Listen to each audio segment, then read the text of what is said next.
The broadcast of the regular meeting of the Zoning Board of Adjustment will now begin. Good afternoon, everyone. Welcome to this live broadcast of our virtual meeting today, November 12th, 2020. This meeting includes the remote participation of members as authorized under Minnesota statute section 13D.021 due to the declared local health pandemic. For the record, my name is Matt Perry and I'm chair of the Zoning Board of Adjustment.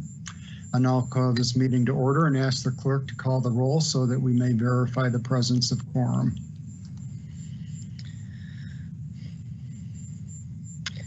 Cooper. Aye. Finlayson. Aye.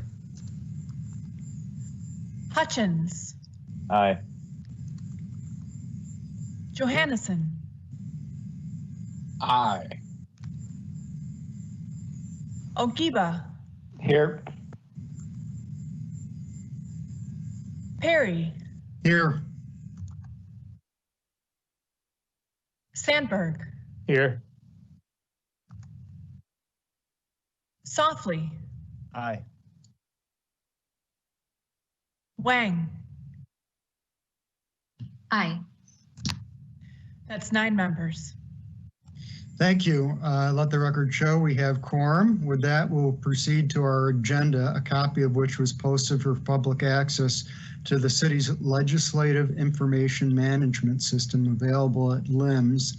That's lims.minneapolismn.gov. Is there a motion to approve this agenda?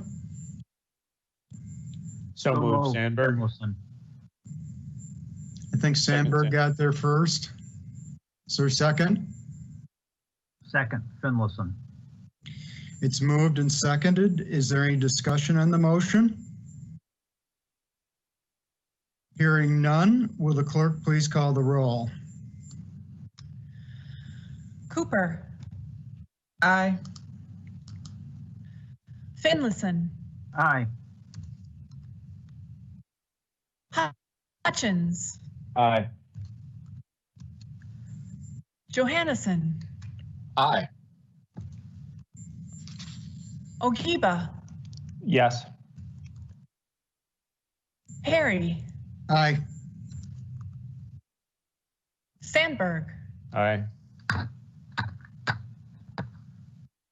Softly. Aye. Wang. Aye. That's 9 yeas. So that motion passes and the agenda is approved. I believe all of the board members have seen a copy of the minutes from the October 29th, 2020 Zoning Board of Adjustment meeting. Is there a motion to approve? So moved, Sandberg. Second, Johannesson. It's moved and seconded. Is there any discussion on the motion? Seeing none or hearing none, will the clerk please call the roll? Cooper.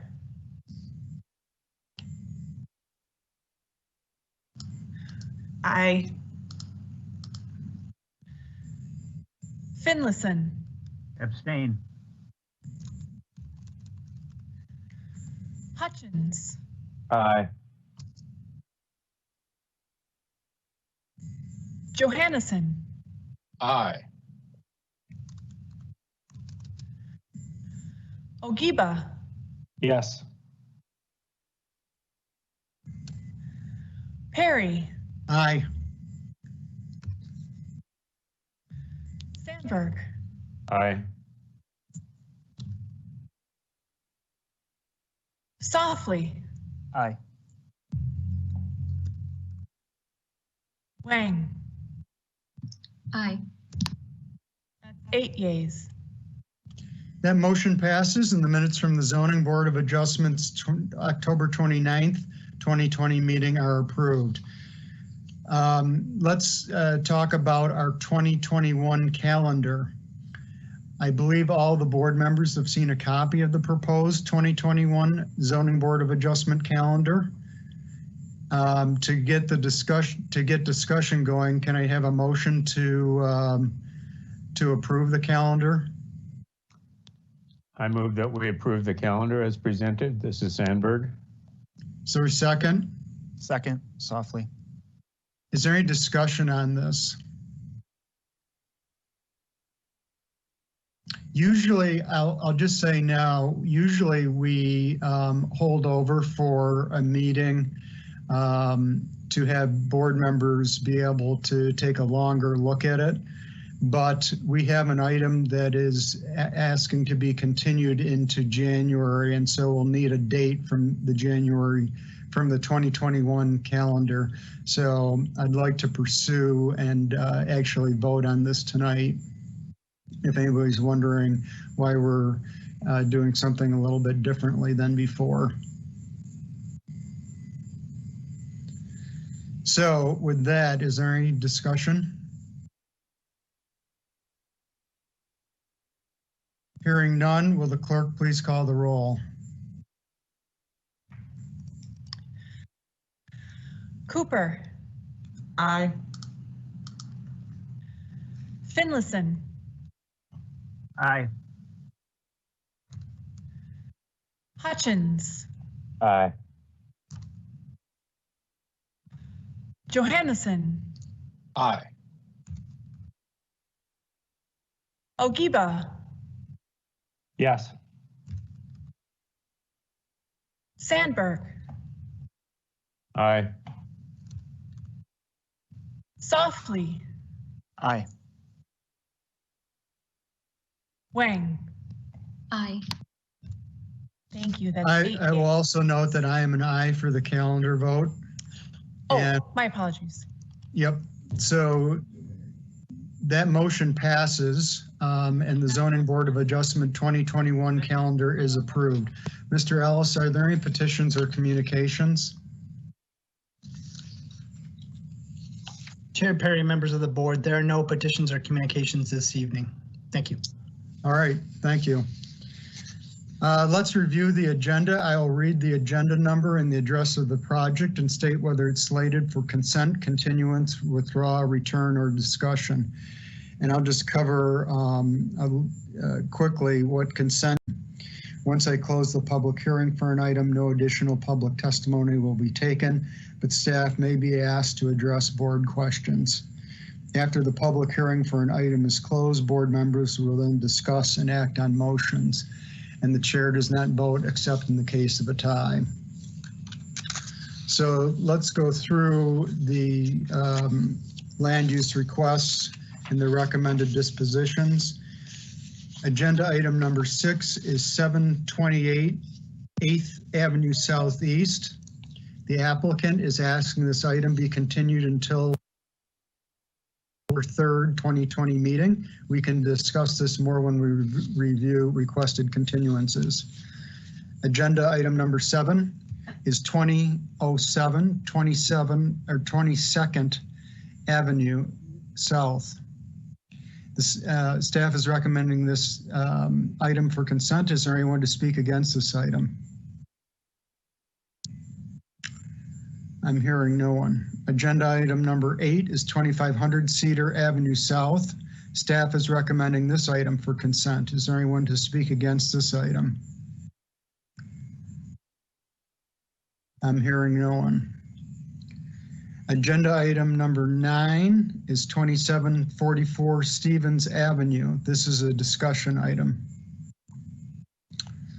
Agenda item number 10 is 5117 Harriet Avenue. This is a discussion item, but please note there are several variance requests with this item. The variance request to reduce the established front yard setback from 90.8 feet to 26.4 feet is being withdrawn, and approval of the agenda acknowledges this, and no further action is required by the board. Agenda item number 11 is 5116 Vincent Avenue South. The applicant is asking this item to be continued until mid-January, and we can discuss this more when we review requested continuances.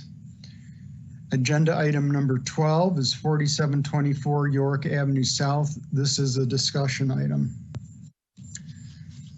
Okay, Let's review items on the agenda for consent. They are items 7 and 8. Is there a motion to adopt these items on consent? So move, Finlayson. Second, Sandberg. It's moved and seconded. Is there any discussion? Hearing none, will the clerk please call the roll? Cooper. Aye. Finlayson. Aye.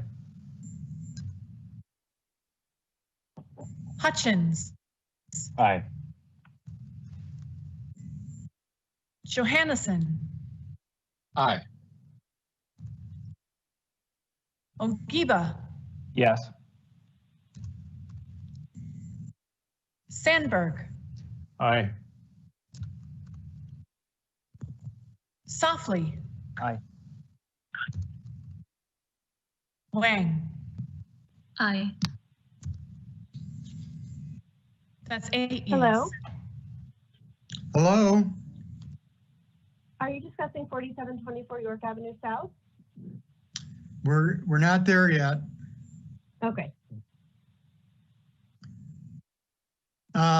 So we just heard, how many ayes with that? Ms. Blanford? Yes, Chair Perry, I got 8 yeas with that. Okay, so that motion passes, and if you were here for agenda items number 7 or 8, your land use requests are approved. Good luck with your projects. Okay, let's move on to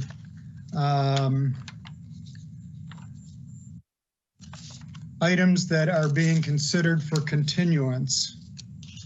The first one is item number 6, agenda item number 6. This is 728 8th Avenue Southeast. And the applicant is requesting this item be continued until the December 3rd, 2020 Zoning Board of Adjustment meeting, which is one cycle. Could staff give a brief background on why the request? Thank you, Chair Perry, members of the board. In discussion with the applicant after they received the notice that we were going to recommend denial of the variance for the height and the variance for parking, was determined that they could make some minor modifications to the plans to no longer require those variances. So because they're going to be revising the plans, it's prudent to continue the item one cycle. Okay, any questions of Ms. Brandt?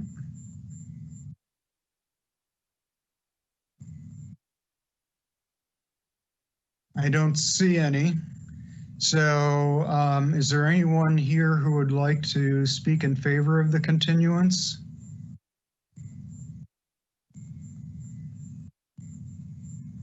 Is there anyone who would like to speak against the continuance? Anybody on the phone lines who'd like to speak against the continuance?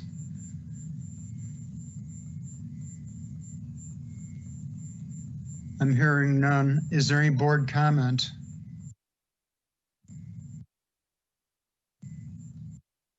I see no board comment. Is there a motion to continue the land use request for 5116 Vincent Avenue South to our December 3rd, 2020 meeting? So I'm moved, sorry, Sandberg. not 5116, 728 8th Avenue Southeast. I'm sorry, yes, so moved, Sandberg. Second, Johannesson. It's moved and seconded. Is there any further discussion on the motion? Seeing none, will the clerk please call the roll?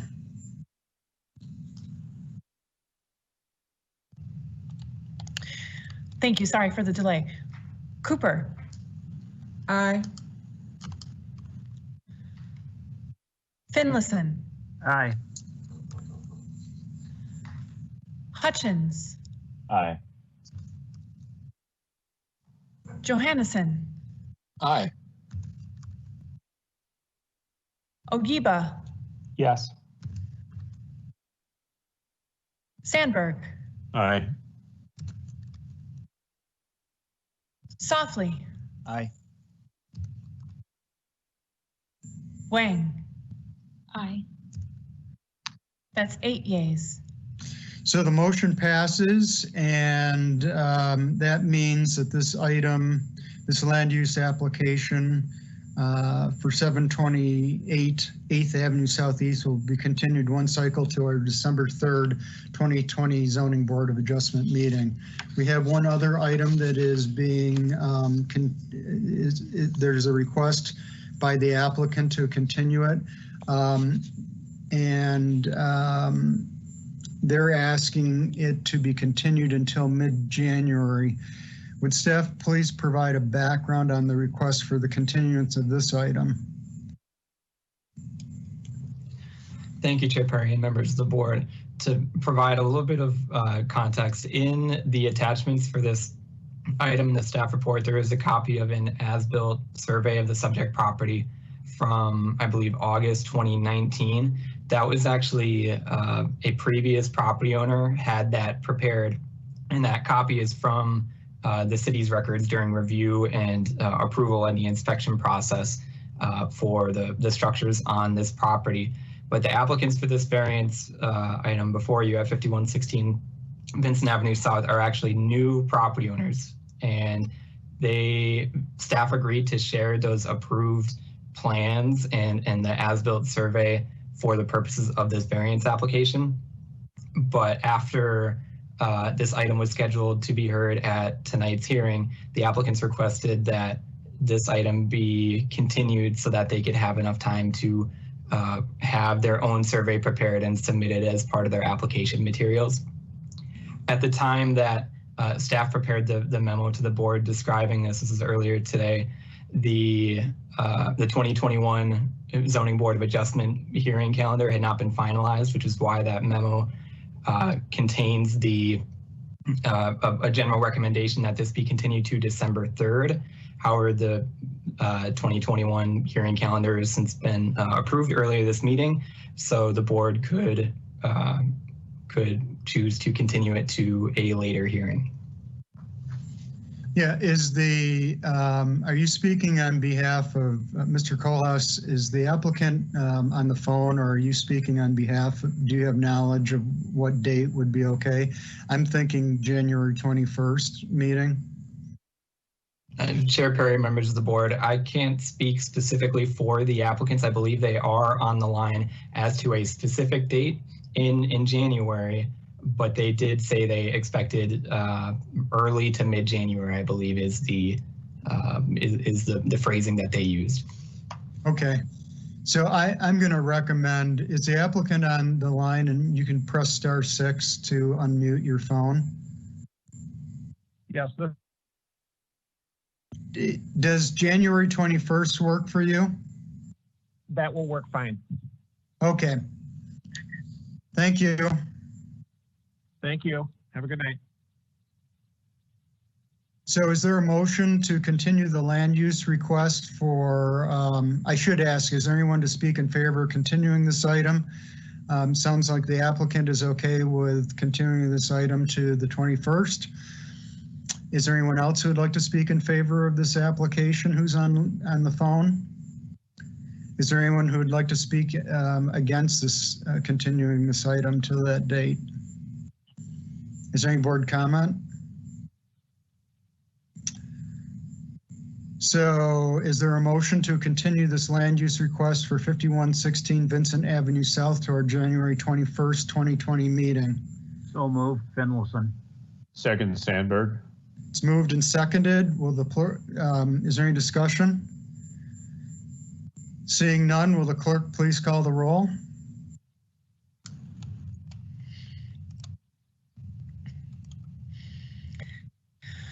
Cooper. Aye. Finlayson. Aye. Hutchins. Aye. Johannesson. Aye. Ogiba. Yes. Sandberg. Aye. Softly. Aye. Wang. Aye. That's 8 yeas. So that motion passes, and the land use application for 5116 Vincent Avenue South will be continued 3 cycles to the January 21st, 2021 Zoning Board of Adjustment meeting. Let's move on to our discussion items. The first is agenda item number 9, which is 2744 Stevens Avenue. Ms. Roman. Thank you, Chair Perry and members of the board. Item number 9 is for 2744 Stevens Avenue, and I do have a presentation of it. There we go. This is a 5,658 square foot corner parcel that is currently zoned R2B multiple family district. On the site, there is an existing 2-family structure and a detached garage. The surrounding area is generally varied. There are some low density single and multiple family residential uses on Stevens Avenue, as well as medium and high density residential, including several apartment buildings, and institutional and commercial uses as well in the surrounding area. Interstate 35W is located roughly 500 feet to the east, and 2 blocks west is Nicollet Avenue Goods and Services Corridor and the Eat Street area, which includes a high density of restaurant uses. Next slide, please. The proposal before you is to construct a 6-foot tall opaque fence to enclose the corner side yard and rear yard of the property. There is also an existing 1 to 2 foot tall retaining wall that retains the natural grade of the site at the property line, which the fence will roughly follow. A variance is required for the height of this fence. So opaque fences located in a required corner side yard are subject to a maximum height of 3 feet, whereas 6 feet is being requested. Next slide, please. For the variance findings, the lot is a standard shape and size for the city of Minneapolis, and the house is situated on the parcel in a typical manner. And so staff does not find this parcel to constitute a practical difficulty. The proposal does meet the spirit and intent of the ordinance. A private outdoor space for use by property's residents is a reasonable use of the property. The intent of zoning regulations regarding fences is to promote public health, safety, and welfare, encourage an aesthetic environment, but also to allow for privacy while maintaining access to light and air. The proposed fence would not have any impact on access to light and air, nor would it impact public health or safety. The proposed variance would not alter the essential character of the locality, nor be injurious to the use of the property, nearby properties, or the public right-of-way. The fence proposed on the subject property would not directly abut the public sidewalk, so it would not be detrimental to the health, safety, or welfare of the general public or of those utilizing the property, nearby properties, or of the right-of-way itself.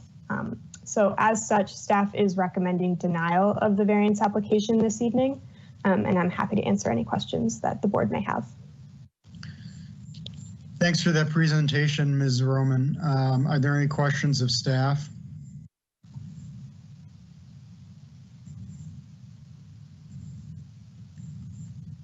I hear none. I see none. Is the let's open the public hearing. It looks like we have one person in queue on the phone for the public hearing, and that is the applicant, Katie Clare. Ms. Clare, if you want to press *6 to unmute your phone, you can give your testimony. All right. Hello, and thank you for hearing this today.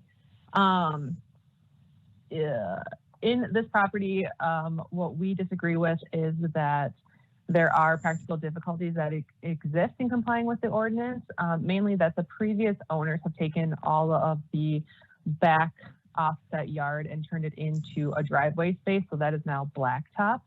And all of the mature trees that we had that separated our side lot from oncoming or traffic in that line have since been removed either by the city or due to storm damage over the previous last year. Because we are up on a slope and we are next to a very busy intersection that is stoplight regulated, we constantly have traffic that is staring basically right into our yard with nowhere to go to escape that. A couple other things worth mentioning in that we do have heavy foot traffic on Stevens and 28th is that we have had several instances of people wandering into our yard that did not appear to be of sound mind, and have woken up to strangers either passed out or sleeping in our yard or our deck furniture rearranged.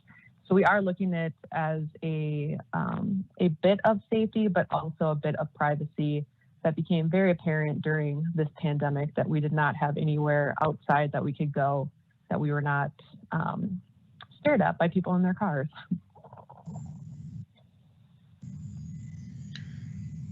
Okay, anything else you'd like to share? I'm just seeing here. And you're correct, staff is finding for you on findings number 2 and 3. So it's only the practical difficulties that staff is not finding for you. Yeah, correct. Those are my main points that I wanted to bring to attention. Okay. Are there any questions of the applicant?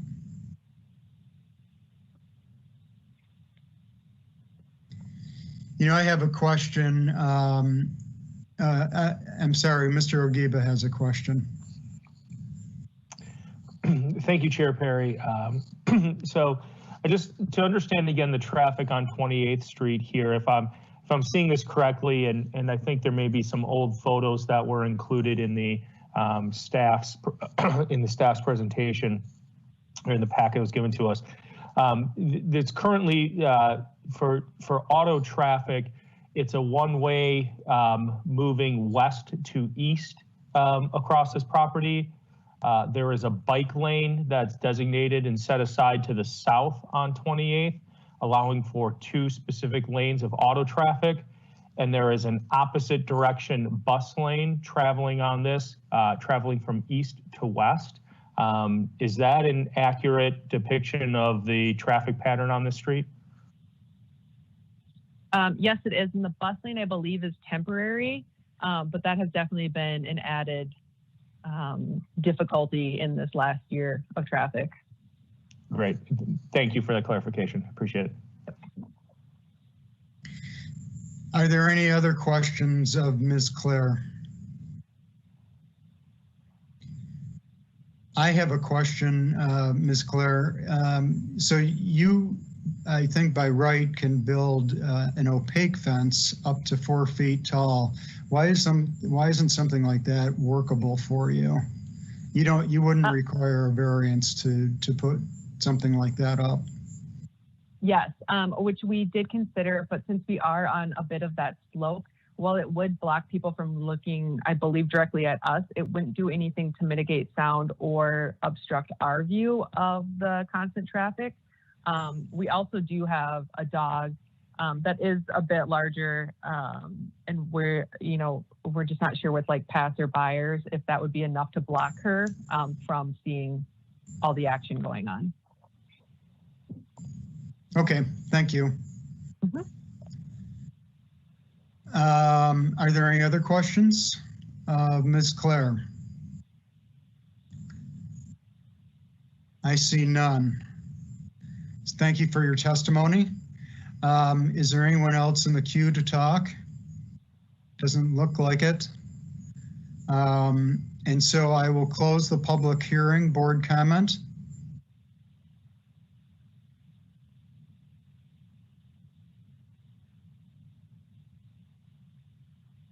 Mr. Sandberg,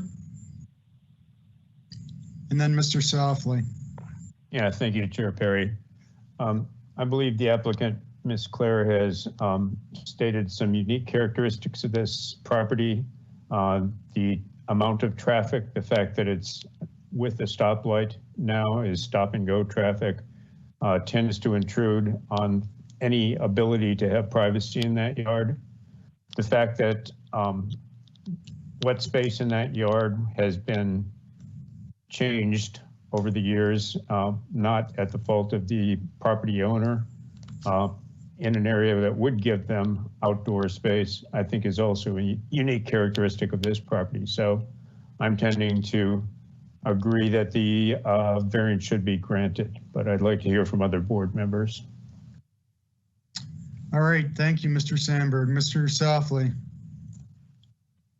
Thank you, Chair Perry. I'd like to voice my support for staff on this application. I would move to deny the variance. Okay, there's a motion to deny. Is there a second?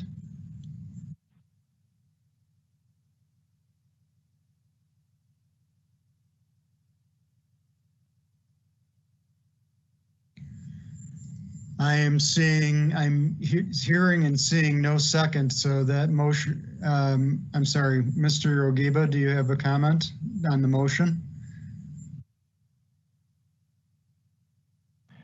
Sorry, Chair Perry, I jumped the gun. You can finish your statement. I have a comment separate after completing this. So. Okay, so without a second, that motion dies. Mr. Ogiba. Thank you, Chair Perry.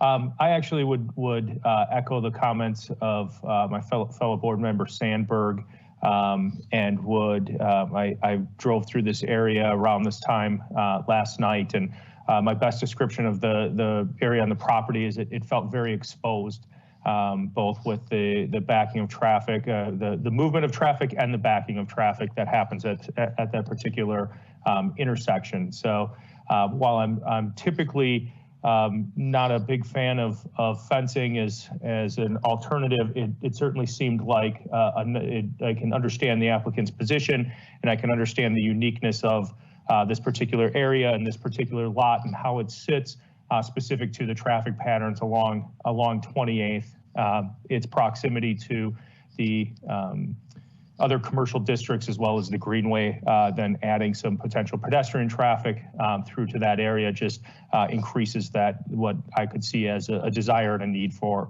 fencing in there. So I would actually, notwithstanding staff's recommendation, would like to make a motion to approve the variance as applied for by the applicant, saying the practical difficulties that I just stated, as well as stated by board member Sandberg, and then using the findings supporting of both points 2 and 3 that the staff has found for this particular variance. Okay, is there a second to that motion? Seconded. Who made the second? Finlayson.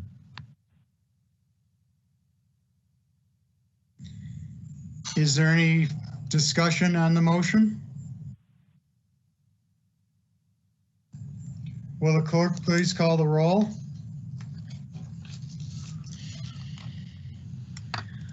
Cooper. Aye. Finlayson. Aye. Hutchins. Aye. Johannesson. Aye. Ogiba. Yes. Sandberg. Aye. Softly. Nay. Wang. Aye. That's 7 yeas, 1 nay. And so that motion passes.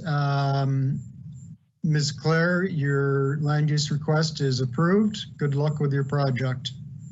Thank you very much.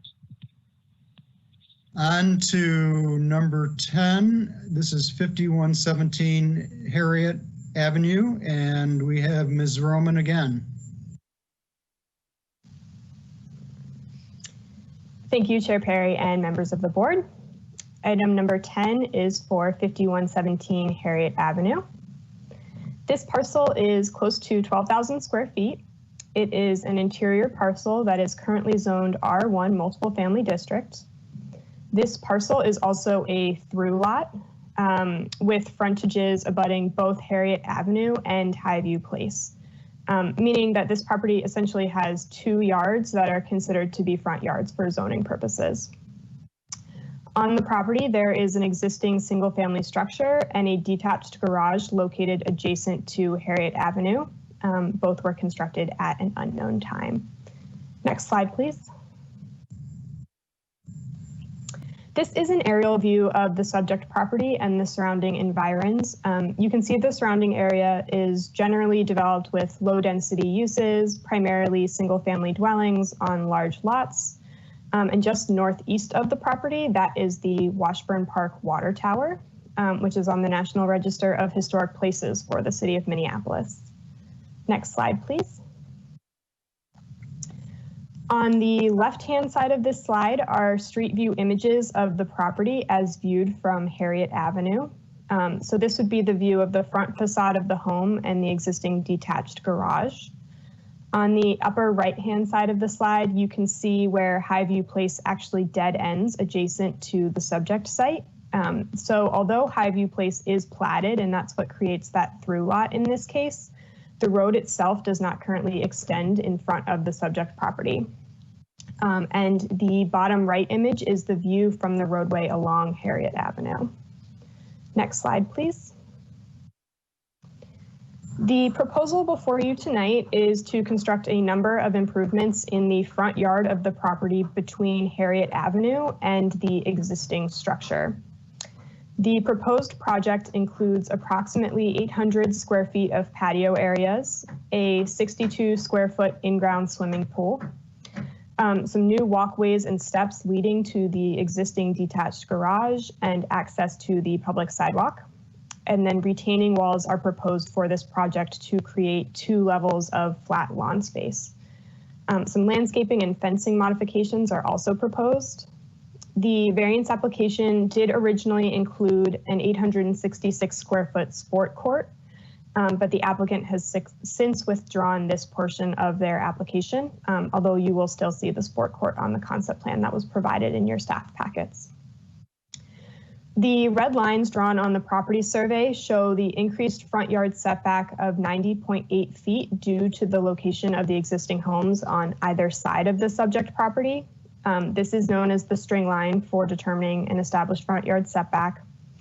A string line is also drawn to establish the setback from Highview Place, and that is the topmost red line shown on the drawing in the slides.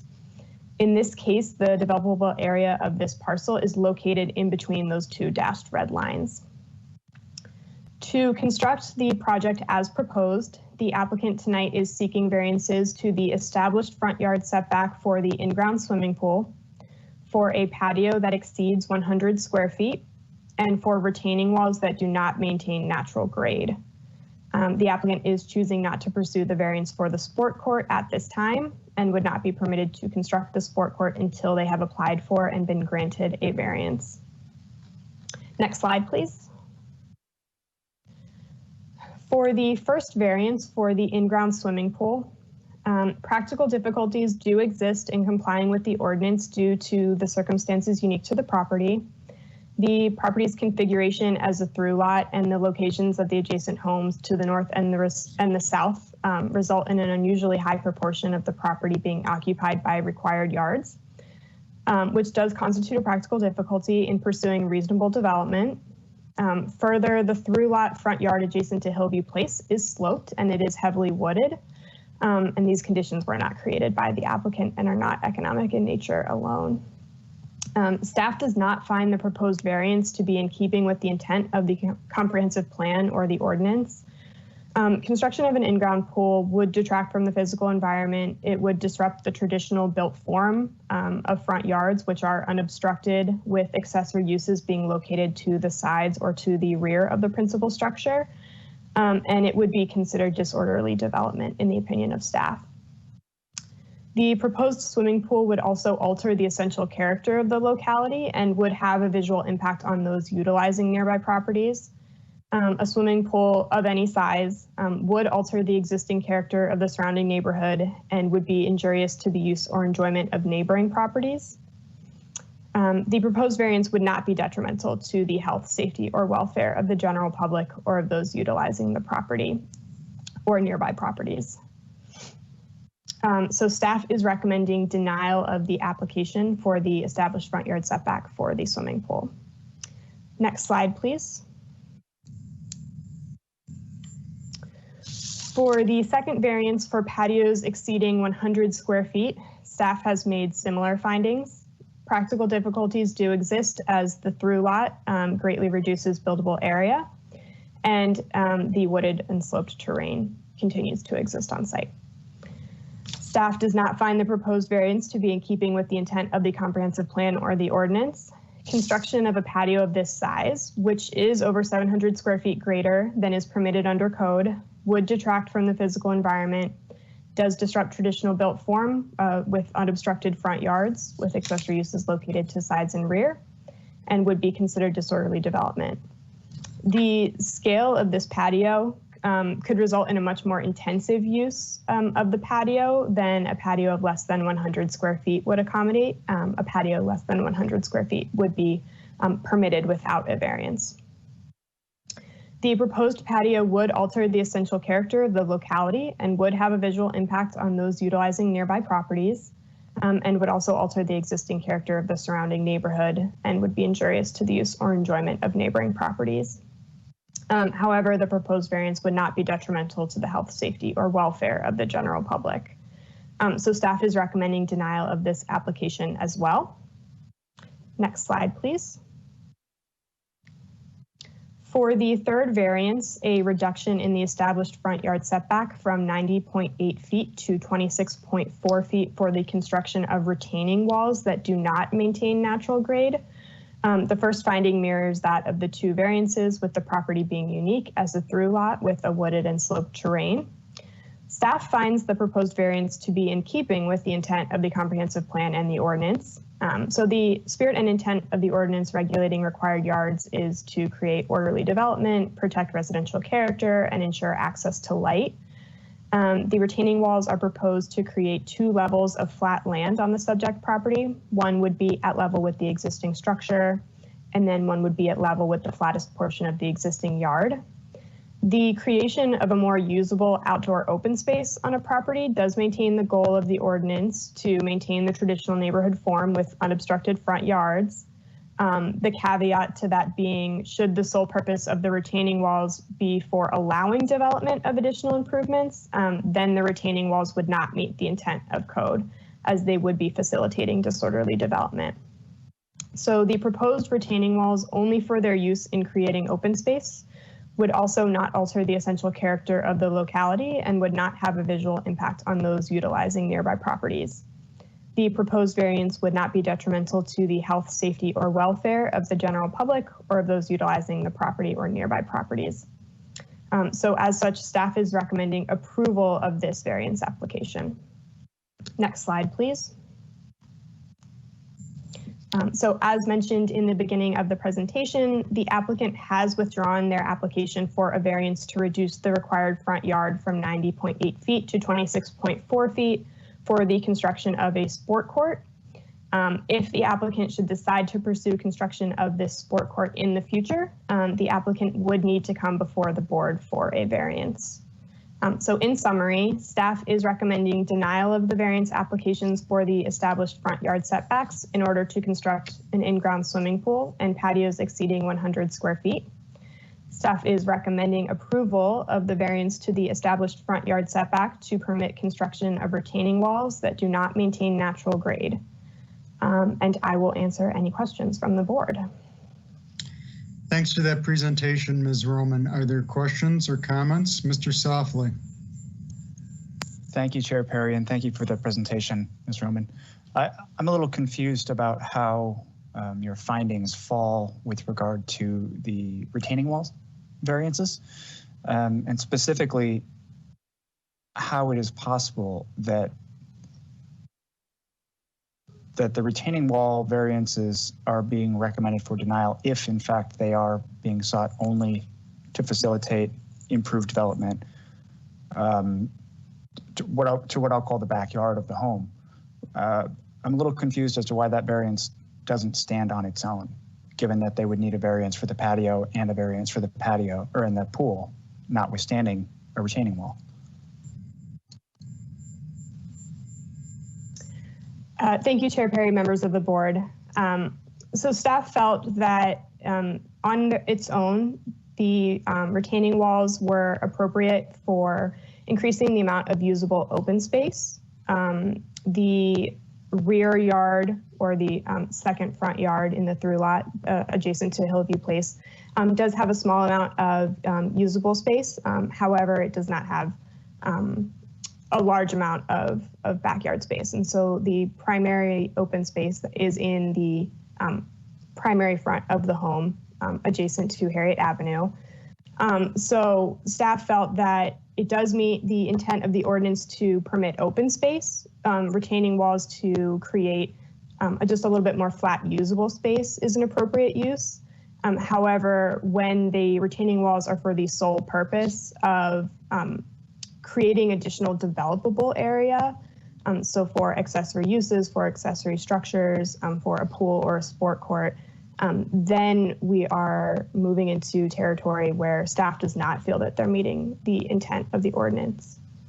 Does that answer your question? That does help, yes. Thank you very much. And if I might add a second question, separate from this first one, but given that this is a through lot, would the city have any problem with the pool or with the patio, assuming this was a traditional backyard? If this were a typical rear yard, the pool and the patio would not be an issue so long as they were within the, they maintained the side and rear yard setbacks. Excuse me. With the unusable through lot space, we did speak with the applicant about whether or not they would be willing to move some of those spaces closer to the sides or towards the second front yard that's along Hillview Place. And staff may have supported something that was closer to using those side and what functions as the rear yard in this case. Okay, thank you. And again, that just prompted another question. Are you suggesting that if they were to put a sport court in what would be, I guess, the traditional front of the house on Hillview Place, that staff would be okay with that result, even though it fronts the street and the other traditional front facades of the existing neighborhood? So that rear yard is not visible against Hillview Place. They have a sloped yard that is, the slope is deep enough that if you're standing on Hillview Place or on that platted portion of Hillview Place, that is actually just open space. It's not the actual roadway. None of that rear yard area is visible. So yes, staff would be more supportive of amenities being added in that portion of the yard. Okay, thank you very much.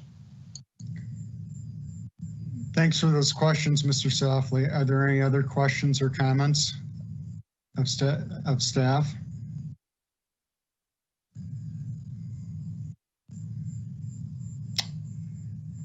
I see none. So let's open the public hearing. Mr. Turpin, I believe you're on in the phone queue. If you could press *6 to unmute your phone and give testimony. Yes, can you hear me? Yes. Okay, Mr. Chair, members of the board, I appreciate the time and effort the zoning staff and the zoning board have put towards reviewing our request. Prior to responding to the specificity of the staff's finding with regard to the variance criteria and the staff recommendations, I think it would be useful to talk through, just give some context to the overall layout of the property as well. I want to address specifically some of the questions about sort of the space between our home and Highview Place and emphasize that the slope behind our, what is behind our house is such that when you stand on high view, you are actually above the second story of our house. And that change in elevation occurs in approximately 10 feet. So you're talking about an extremely steep slope. The area behind our home that is actually level is approximately 3 feet. So 3 feet from our back door to the beginning of that steep slope behind us. So in terms of that area being usable space, we would need to excavate and create a pretty significant 13, 14 foot high retaining wall to even have any level space. So I think that's just one piece to address that initial question. Additionally, I don't know if it's possible to see some of the photographs that I had sent in that are more current, but there's significant obstructions within the front yards along all of the 5 properties that abut Harriet Avenue on our block. To our south, it's a heavily wooded property that completely obstructs the view of that home. It also has approximately 12 to 15 foot brick retaining wall that fully encloses the yard behind that house. On the corner, there's a house that is literally built sort of sitting directly probably 10 or 15 feet away from Harriet Avenue. To our north, there's a home that is also set back like ours, approximately 90 feet back from Harriet Avenue. But right on Harriet Avenue, there is wooding that obscures and obstructs the view of that home. Additionally, on the first home to the north on that block also is heavily wooded and obstructs the view of the home. So I do think just some additional information about the information in our yard. And I think now you can see some of the photographs that show this. I think it's also important to know that the designation of precisely where our front yard setback line is drawn is highly unusual. Our property setback line is dependent upon a building corner on the adjacent property that is also technically a through lot, but whose building does not actually face Harriet Avenue and actually faces Highview. And so the through line drawn actually bisects our whole home rather than running along the front of the home, where if you were to take a parallel line with Harriet Avenue, all of the patio and pool area would be situated, that we're proposing, would be situated in the side yard of our yard, not in the front yard. Again, they're only situated there due to the fact that the line is not drawn parallel. The front yard setback line is not drawn parallel to Harriet Avenue, but instead is at an angling up towards the adjacent property.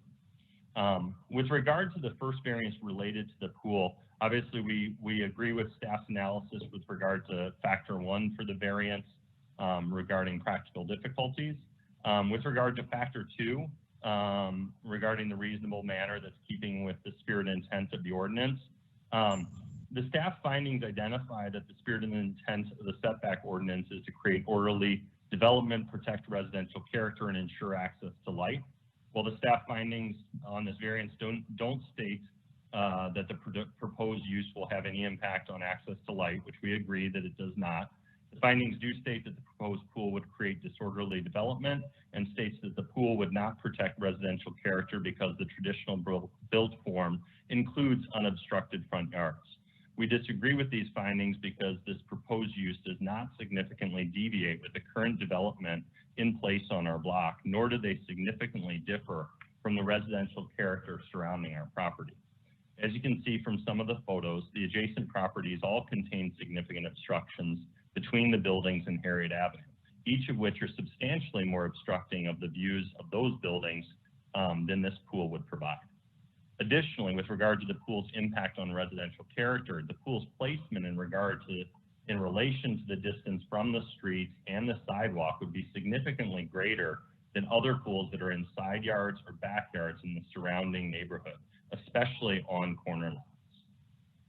With regard to factor 3, the proposed variance will not alter the essential character of the locality or be injurious to the use or enjoyment of other property in the vicinity.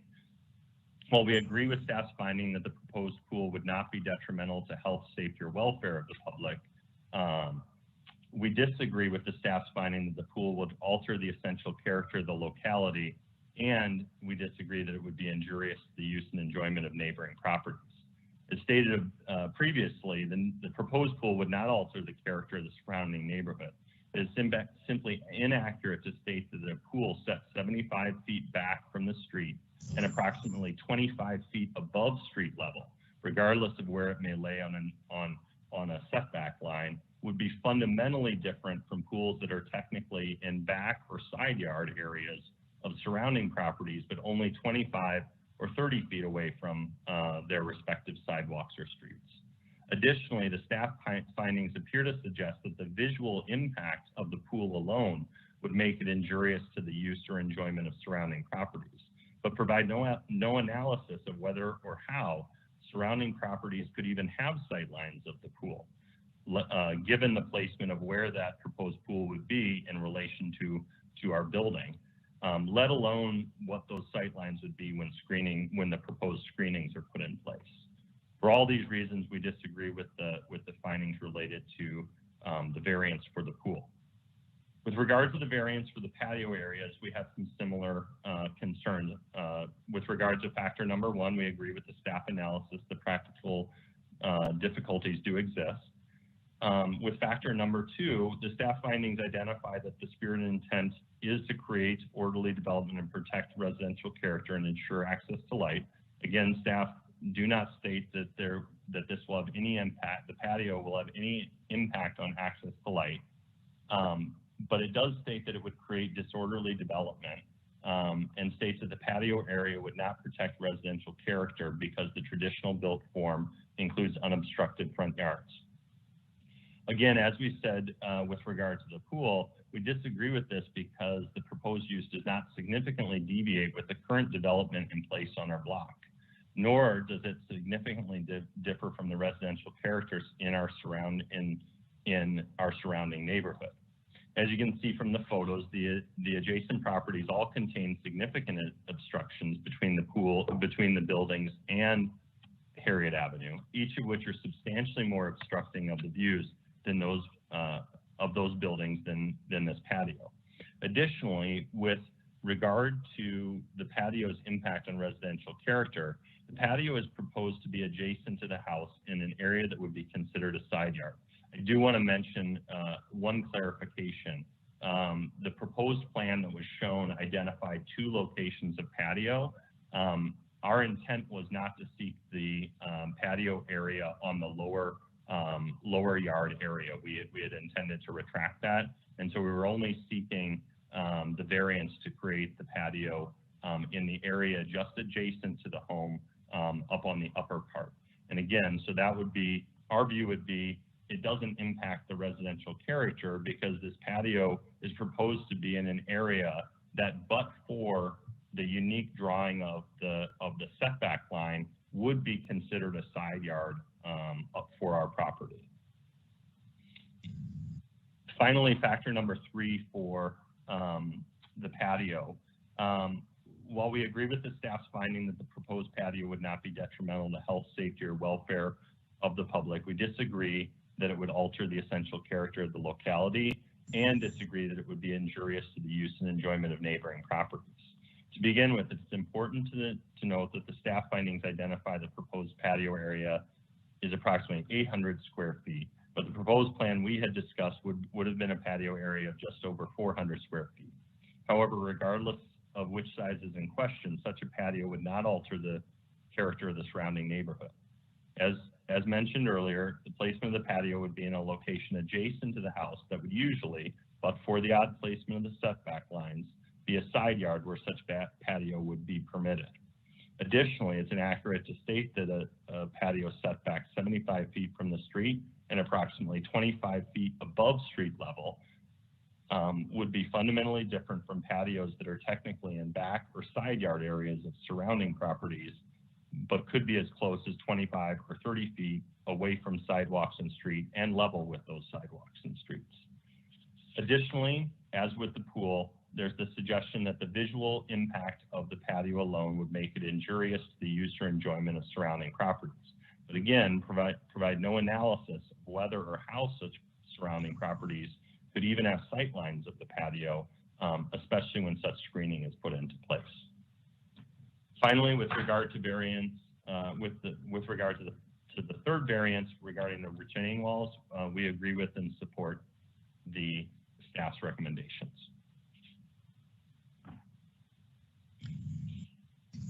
Okay, thank you, Mr. Turpin, for your testimony. Are there any questions of Mr. Turpin?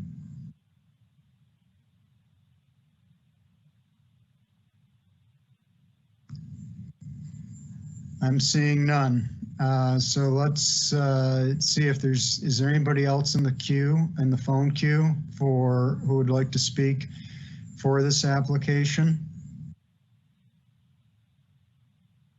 I don't think we have anybody either for or against this item on the phone, other than the applicant himself. So let's, oh, there's a question of Mr. Turpin and Mr. Johannesson. Thanks, Chair Perry.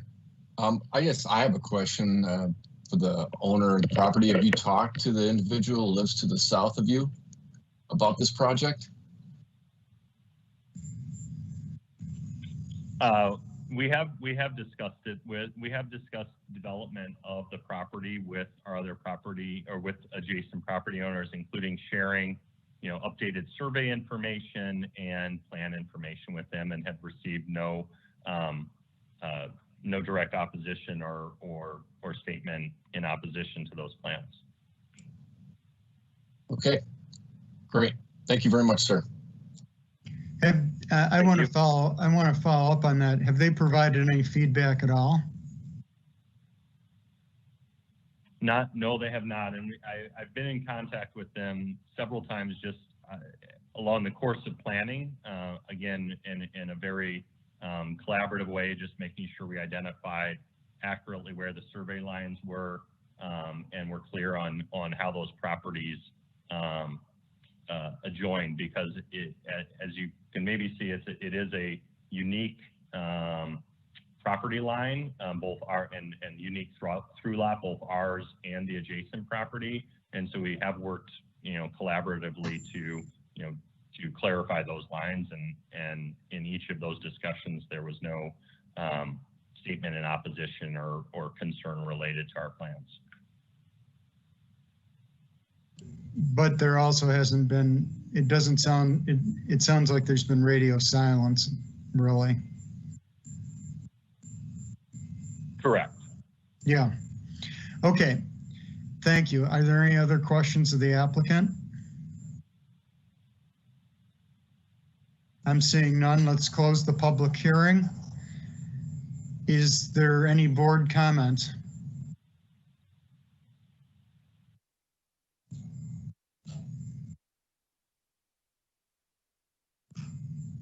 Board comment?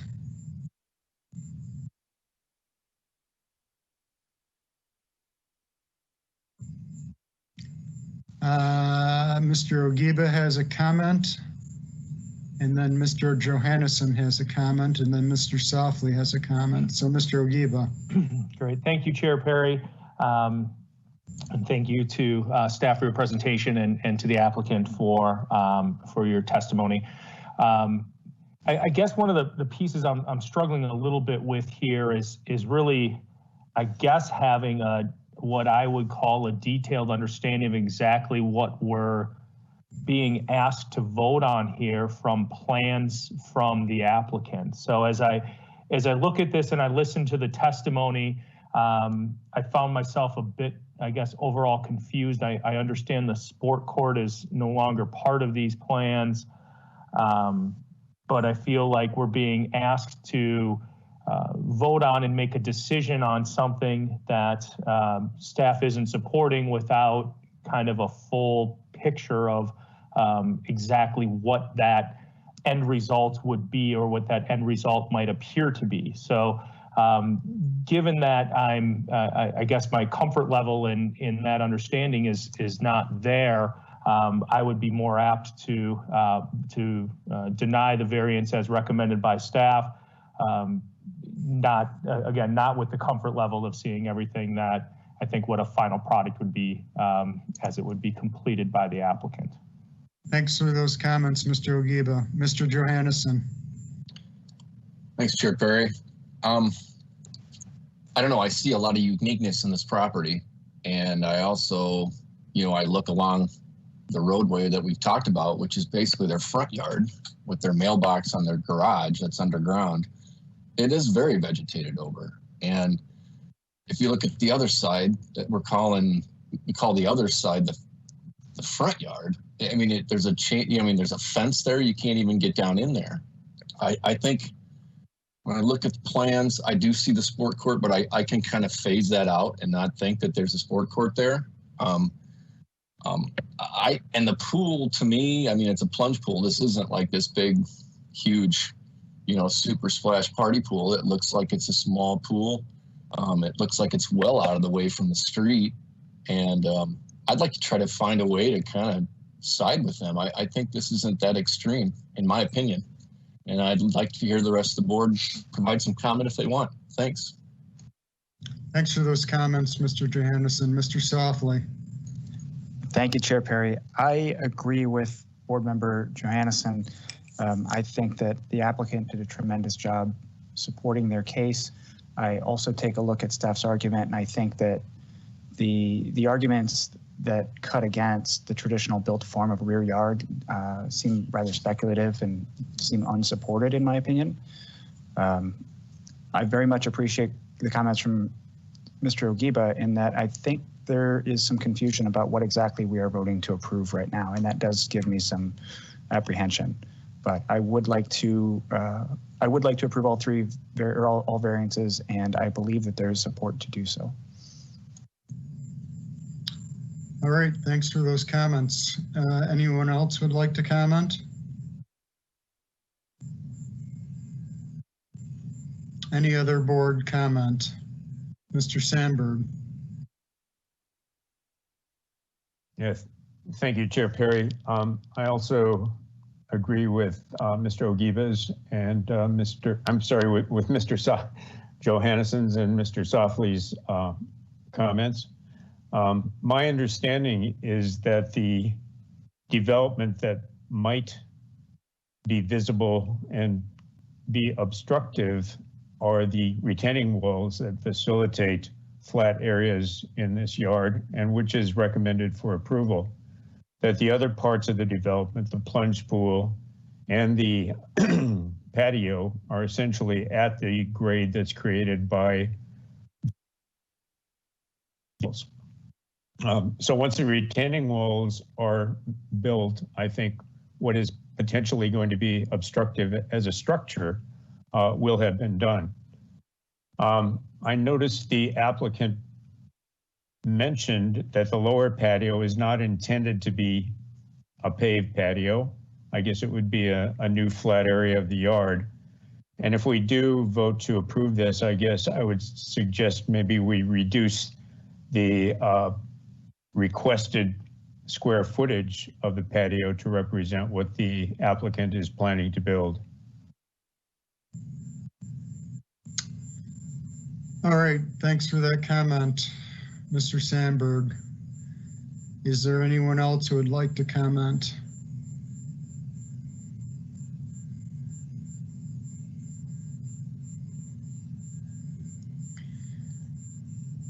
Mr. Ogiba? One thing I will mention, I haven't heard, well, I've heard that before Mr. Ogiba speaks, while I have heard that there are some on the board who would like to find in favor of the applicant, I haven't really heard the reasonable use for findings number 2 and number 3 where staff could not find. So I think those have to be addressed. Thank you, Chair Perry. I'm afraid I'm not going to be able to add any clarity to the addressing the points that you had on that. I actually would like, again, I agree with my fellow board members, and I believe there's a solution here and there's a development opportunity here for the land or for the owner, and I'd like to find a way to make that work.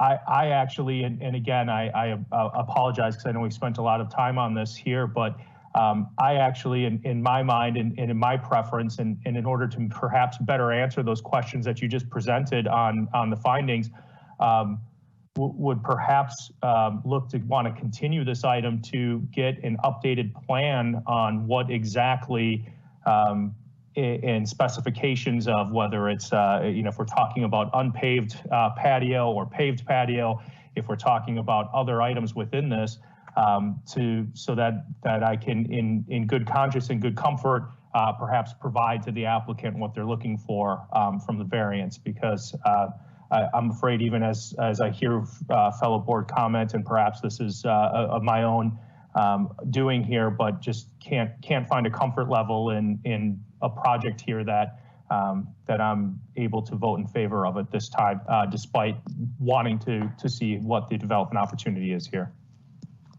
Sure. So one of the things it sounds like is you're contemplating a motion to continue the item until additional information can be, updated plans can be provided to you, and additional information on those updated plans can be provided, which you can ask the board. I mean, that's not a call that I make, that's a call that the board makes. So that's something that you would make a motion for, and we would then vote. If there's a second, we would then vote on it. So that being said, thank you, Chair Perry. Then I would like to enter that motion to the board to continue this item. And I guess I'd be open on the amount of time that the applicant would need. Perhaps it would be as short as one cycle, and I'd prefer that to try to get a more quick response to the applicant. If the applicant indeed and staff feel that would be sufficient time to provide that information. So I'd make a motion to continue this item, and I will say one cycle to the next meeting, which I apologize, I don't have a calendar in front of me of when that would be, but would make that motion to continue to the next meeting. Yep, that would be to December 3rd. And looks like Mr. Hutchins seconds that motion, is that correct? Yep, Board Member Hutchins, second to December 3rd. Okay. So to the applicant, we have before I talk to the applicant, we have a couple other people come up in queue. So Mr. Softly, you have a question? Thank you, Chair Perry. I just want to clarify that this does not, if the continuance were granted, that we would still have open board commentary on this application. Is that correct? If we continue the item, that ends the discussion for tonight. Sorry, I should clarify, in the future, in the next cycle, when we revisit this item, the board will still have the opportunity to comment on this item and hold discussion? Yes. All right, thank you. Ms. Cooper? I just wanted to, I think it's okay to continue it. I don't know if I feel the need to, but I think it would be okay to continue it, but I would like in the document that we receive in order to discuss it that, you know, we get clarity specifically around the lack of sport court and having the plan reflect that, and then also more pertinent information from the applicant around findings 2 and 3. Okay, so what I'll do is the, so that we have full information here.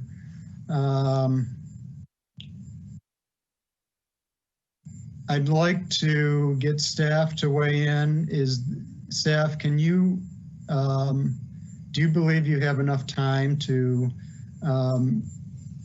address the concerns that some of the board members have brought up who are asking to continue this item? Can you do that in one cycle?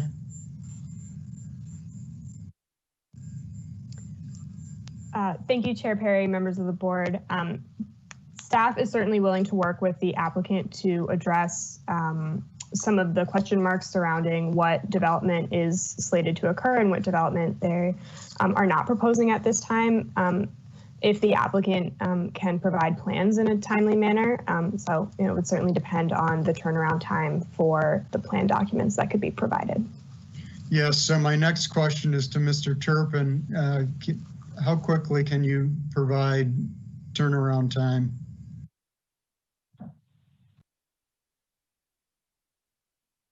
You'll have to. Yes, I believe we can have that ready in time. I think we can move fairly quickly to get those updated plans. It should be simply just removing those two items that appear on the original plan. Okay. And so I think both the applicant and staff have heard some of the questions and concerns that some of the board members have brought up that should be addressed to make things go more smoothly with if we vote to continue this item. And again, if you don't feel comfortable continuing the item, you would vote no. If you are okay continuing it, the motion on the table right now is to continue it to our December 3rd meeting in 2020. So with that, will the clerk please call the roll?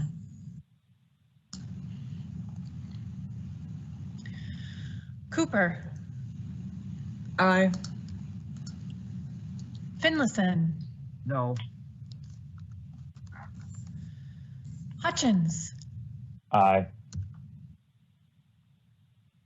Johannesson. Aye. Ogiba. Yes. Sandberg. Aye. Softly. Aye. Wang. Aye. That's 7 yeas, 1 nay. So that motion passes and we'll continue this item to our December 3rd, 2020 meeting. That means, Mr. Turpin, you'll need to come back at that time. We'll be focusing on, we may have some additional comment or questions of you based on the new plans.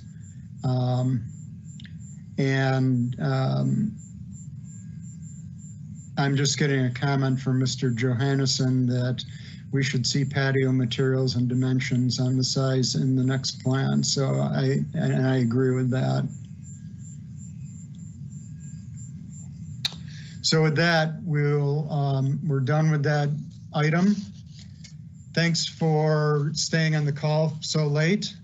And we are now on to item number 12, 4724 York Avenue South. Mr. Friends. Good evening, Chair Perry and board members. Before you today are two variance applications to lawfully establish an existing single-family home at 4724 York Avenue South. This property is a 5,391 square foot interior lot in the R1A district. A public alley is located to the rear.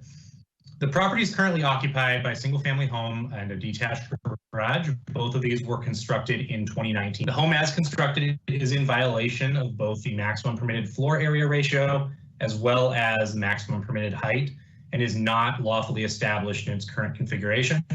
The applications before you today are to legalize the home as built. In March 2019, applications were submitted to remove the existing home on the property and construct a new two-story home, partially utilizing the existing foundation. As the project met the definition of demolition under the zoning ordinance, but retained a portion of the former structure, the project was subject to site plan review and lost non-conforming rights under the zoning code, but was treated as a remodel under the building code. The land use and building permit applications for the project were approved on May 28th, 2019. On November 6th, 2019, the zoning inspector for the area noted that the first floor elevation of the new home appeared unusually tall relative to grade. The determined plans submitted by the applicant as part of their applications did not accurately depict the project. Rather than utilizing a licensed surveyor to provide all grading information, the applicant chose to utilize a draftsperson to determine the elevation of the existing foundation that the home was to be built on.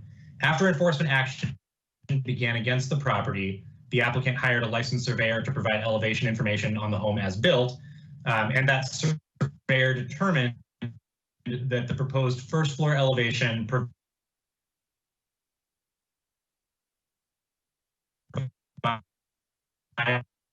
on the plans submitted to the system floor elevation is built, and also found a discrepancy of 0.2 feet, please. Mr. Friends, you're breaking up for some reason. So we missed a section of what you said after you noted that a draftsman had been employed. So I don't know if you're speaking too rapidly to keep up with your microphone, or if there's something on your internet connection, but maybe if you could slow down a little bit and see if that helps.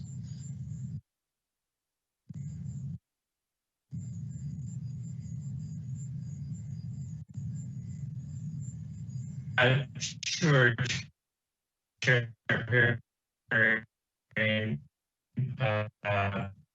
Board members.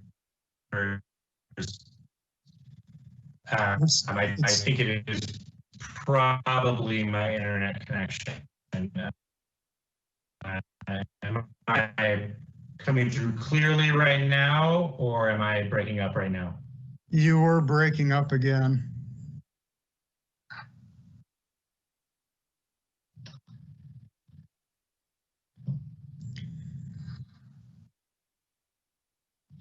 Do you want to try it without your video?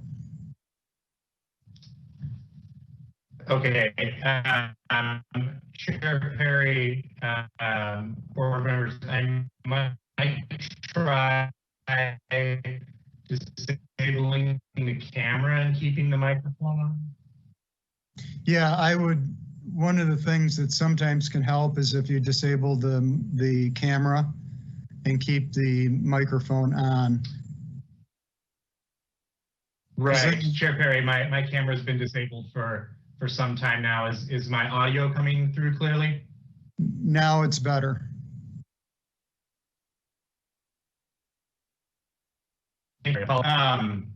So going back to where I was, the applicant chose to utilize a draftsperson to provide the height of the existing foundation and the proposed first floor elevation rather than a licensed surveyor.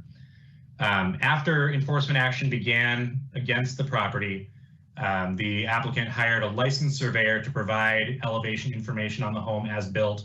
That survey determined that the proposed first floor elevation provided on the plan submitted to the city was 1.47 feet lower than the first floor elevation as built, and also found a discrepancy of 0.2 feet in the provided spot elevation that's used as the basis for determining height under the ordinance.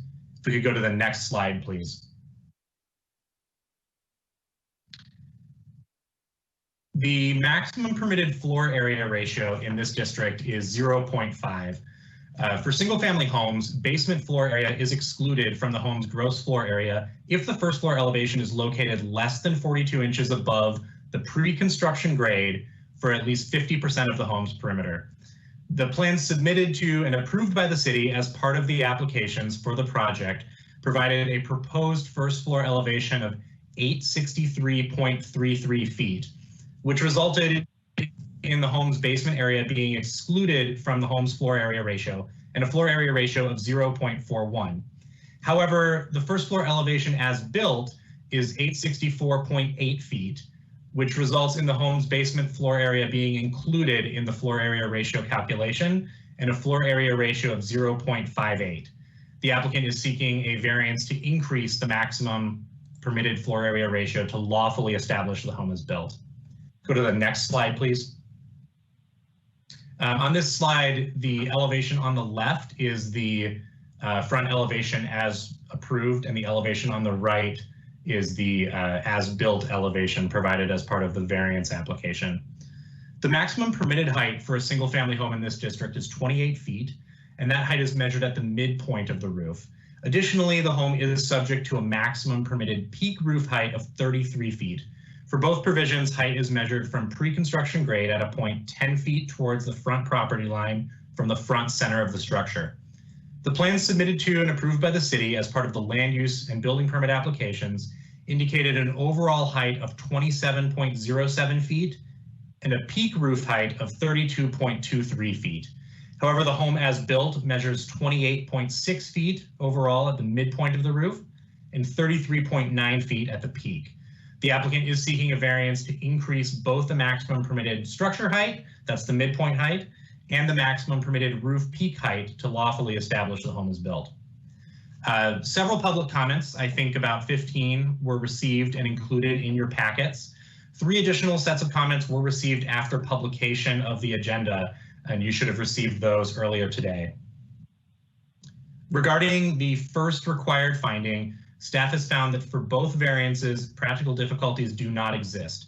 There are no conditions unique to the property which were not created by the applicant that created difficulty in complying with the ordinance. Any need to vary either height or floor area ratio was created by errors made by the contractor and their agents and does not qualify as a practical difficulty under this finding. For findings 2 and 3, staff has found that both requested variances meet these findings as described in the staff report. If the board would like additional information on these findings, I'd be happy to provide it. But generally speaking, staff has found that neither variance would have a negative impact on the use or enjoyment of nearby properties or on the character of the area, and that while the home as built is larger than what would normally be allowed under the ordinance, due to the relatively minor increase in the height and the fact that much of the home's floor area is located partially below grade, the home does appear similar in overall size and character to other newly constructed homes in the area. Staff is recommending denial of both applications due to the lack of a practical difficulty and not meeting the required variance findings, the first required finding. I'm happy to address any questions. Thank you, and thank you for bearing with my difficulty with the internet connection. Thank you, Mr. Friends. Are there any questions of staff?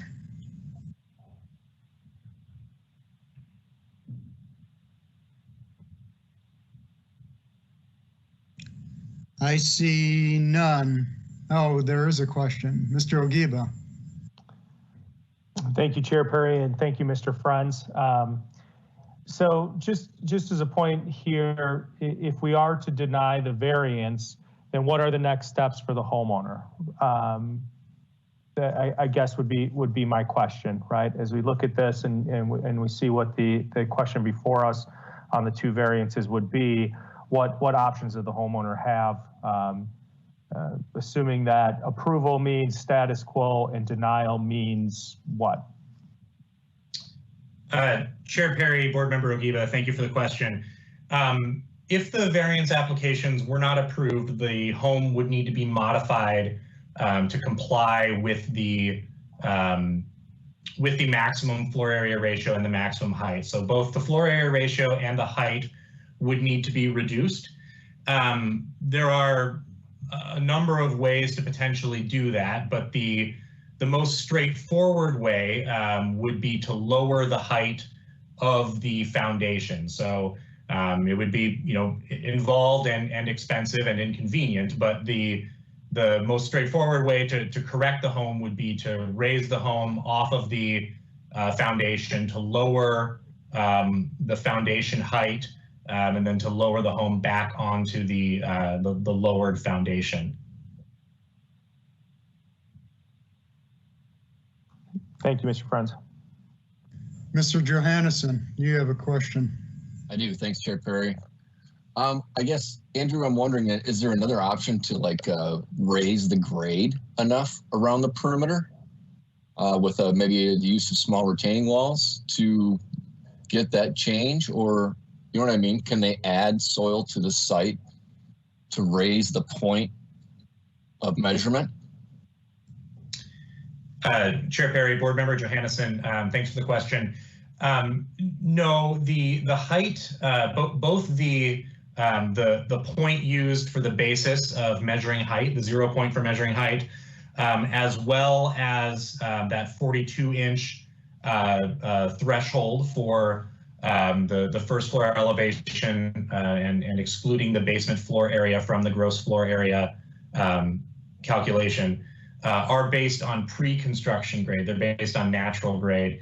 And the intent there is to prevent the manipulation of grade in order to allow for a taller building. But in this case, it would also prevent the manipulation of grade being used to rectify this condition. Great. Thank you for explaining that. Mr. Softly. Thank you, Chair Perry, and thank you, Mr. Friends. I've got a question for you about obligations and the plan. There are several comments in the packet from the applicant's perspective that the city failed to spot the discrepancies through the approval process. In your understanding, what obligation does the city have to spot discrepancies in the as-built height of these projects as they move through the building phase? Chair Perry, Board Member Softly, this project, you've seen projects like this before. It falls into a relatively small category of projects that are reviewed as new homes under the zoning ordinance, but are reviewed as remodels under the building code. This occurs when there's a project that meets or exceeds the definition of demolition under the zoning ordinance, but where a portion of the former structure is retained. So those projects are relatively uncommon, but we do see a few handfuls of them every year, and I know that a number of them have come before the board for various reasons.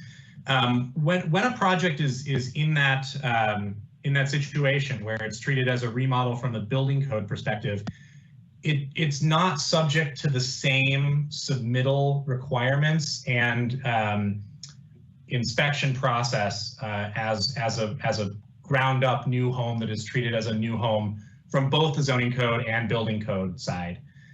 So this project was not required to submit a top of block elevation. So since 2014, the city has required the submittal of a top of block survey partway through the construction process for new single-family homes and duplexes to verify the height of the foundation prior to framing, and that was put in place when the 42-inch threshold for the floor area ratio for the basement floor area was put in place, and it was put in place sort of to prevent situations like this from occurring. But this project is part of a relatively small number of projects that are not subject to that requirement. Throughout the inspection, then as the process proceeds, the building inspectors are out at the site very regularly. Building inspectors are there, at many points throughout the construction process to verify that the home is being built to the submitted plans and to the building code. And in this case, the home was built to the submitted plans. The issue was that the submitted plans were not accurate. They did not accurately reflect the existing conditions on the site. So the building inspectors did not make an error when they approved the framing for the property, because the home was framed in accordance with the plans and in accordance with the building code. The submitted plans did not, properly reflect the elevation of the site. For a project like this, the zoning inspector typically only has 2 scheduled inspections. The zoning inspector has a first inspection that's scheduled to take place near the end of the framing process. So ideally, that first zoning inspection would take place shortly after framing is completed and before interior finishes are in place. And that first inspection is intended to make sure that there aren't any glaring issues with the home from a zoning perspective when it comes to things like the placement of windows and doorways, things like decks that weren't on the approved plans. In this case, that inspection took place a little bit later than would normally have been ideal, and that's when the issue was first spotted. And then the zoning inspector is typically back out at the property for the final inspection before the issue of a certificate of occupancy, just to inspect that final grading is in place, final landscaping, and that the property is fully in compliance with the approved plans. So I know that's kind of a long answer, but I hope it addresses your question. That was a great answer, Mr. Fens. Thank you. I have 2 quick follow-ups. First, you mentioned that the applicant or the builder did not need to submit a top-of-block survey, but was there anything that prevented them from submitting a top-of-block survey or in having one done prior to framing? Board Member Softley, not to my knowledge, certainly nothing from the city's perspective would have prevented that. All right. Hey, thank you. And the last question is, who bears the obligation to correctly measure the heights of projects and to build according to plan? Is it the city or is it the builder?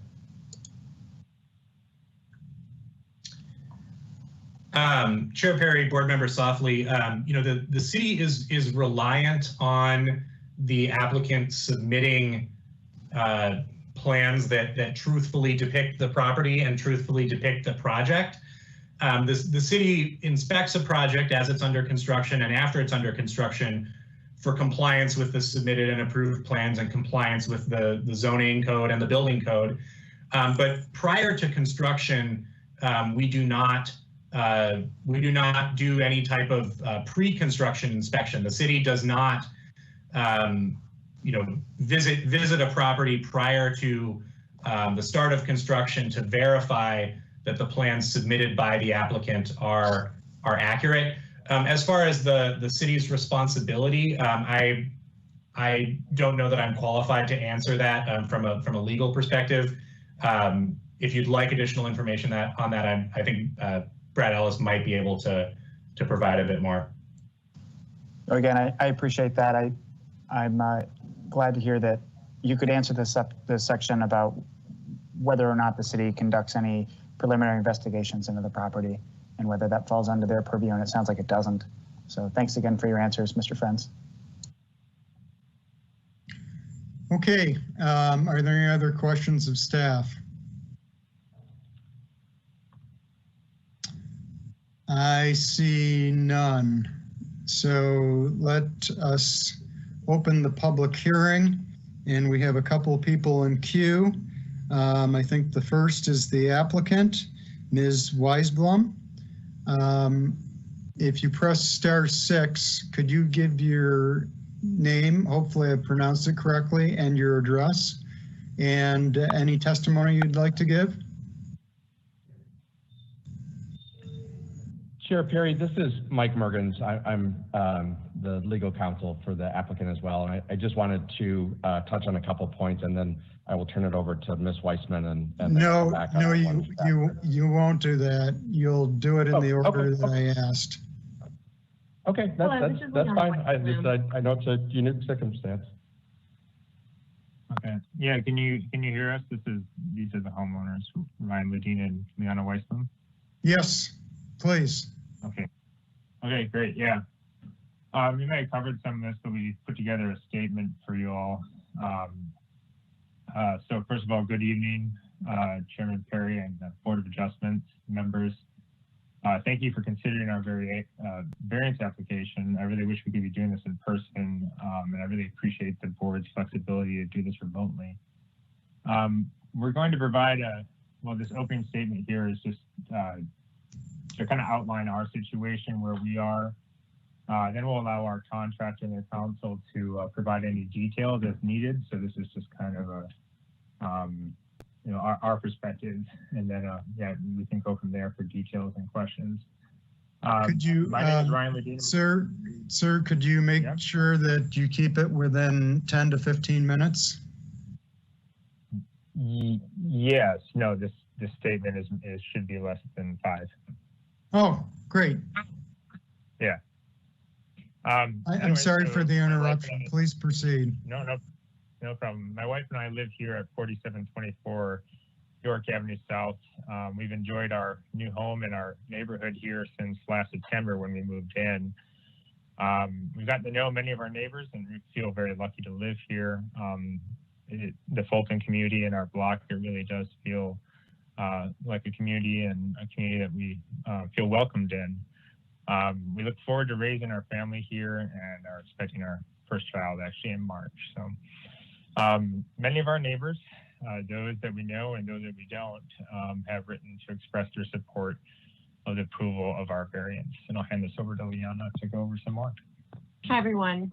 So we purchased our home in January of 2019, and our original intention was to remodel the existing house and to add on to it. We really loved the original house on the property. We thought it was charming and we were very excited about the remodel. However, once we started doing the demolition, or our contractor started doing the demolition, we learned that the home was not structurally sound. And at that point, it became very clear that the only practical solution was to construct a new home on the existing foundation. Unfortunately, due to a series of events that were out of our control, which include a measurement error on the part of the draftsman who was working for our contractor, and our contractor is Fox Homes, discrepancies between several natural grade surveys and untimely inspections from the zoning department, the home as built is taller than anyone ever understood. From what we understand of the situation, the draftsman's error was missed because of the change from a remodel to a new construction, and that new construction was built on the original foundation.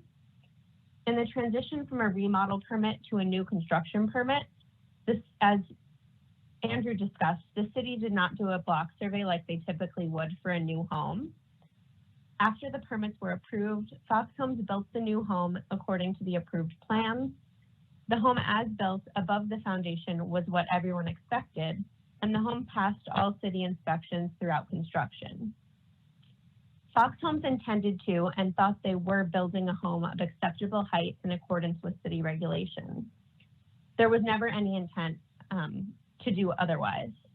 Unfortunately, what our contractor didn't know was that the draftsman made mistakes on the height of the foundation, and the natural grade survey discrepancies were not identified until after we already moved into the home in September 2019. Yeah, and as a result of that measurement error and the grade survey discrepancies, the city zoning department has determined that our home is approximately 0.9 feet too tall, as Andrew had pointed out. The issue was identified about 2 months after we had moved into our home, assuming that we were already moving into a compliant home. We were disappointed to learn that if this could have been caught earlier in the construction process, it could more easily be rectified. The city and our contractor have told us both that this is a relatively unprecedented situation for an issue like this to essentially be identified after the home is already occupied, and we had been occupying the home for about 2 months before the city had identified the issue and before we received any letters of non-compliance. So we're asking you, the board, to consider our variance and to approve the variance, allow our home just to remain as built.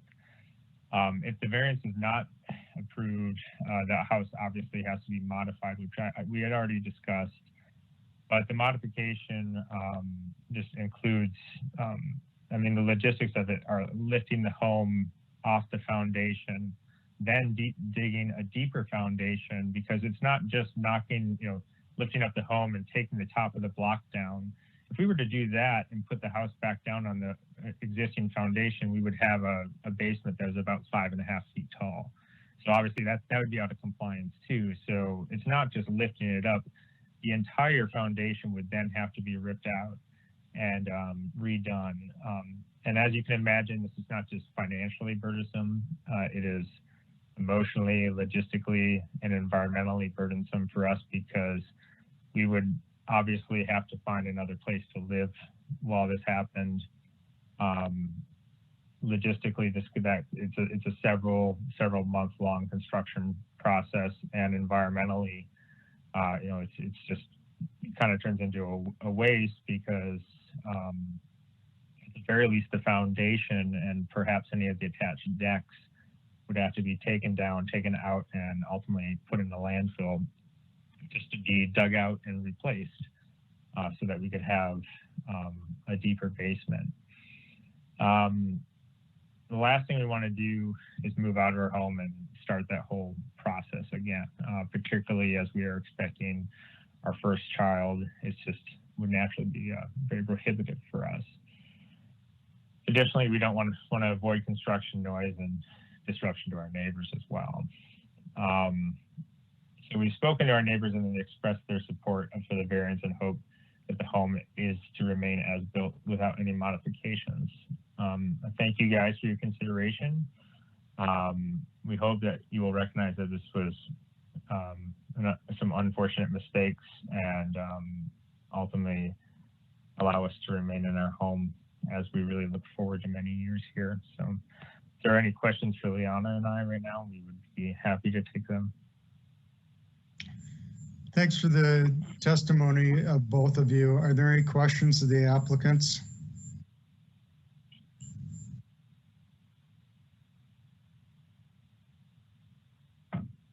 I am seeing no questions for either one of you. There was quite a detailed amount of information in the staff packet that we all received and read. So I think that is probably one reason you're not getting questions, because a lot of the information that you just talked about had been covered, including the at least one possible alternative to what would have to be done if the variances were denied. I would ask, I do have a question of either one of you. The issue we have to find legally for you, and maybe this is for your attorney to answer, but I'll ask you, and then I'll separately ask the attorney if when he has his time to speak, if you don't have the answer.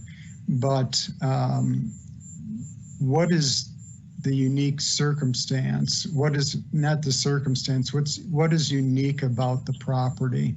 That's the question that we have to answer to legally find for you to grant your variances. Go ahead. I have a response. Okay, go ahead. I'll go and do my next. My perception of what's unique about the property, and Mike Mergens, the attorney for our contractor, can speak to this as well, but I think it's that we preserved the existing foundation, which essentially is a foundation from the 1960s that is further out of the ground than a typical foundation would be now. And that, our original plan was to preserve about half of the original house.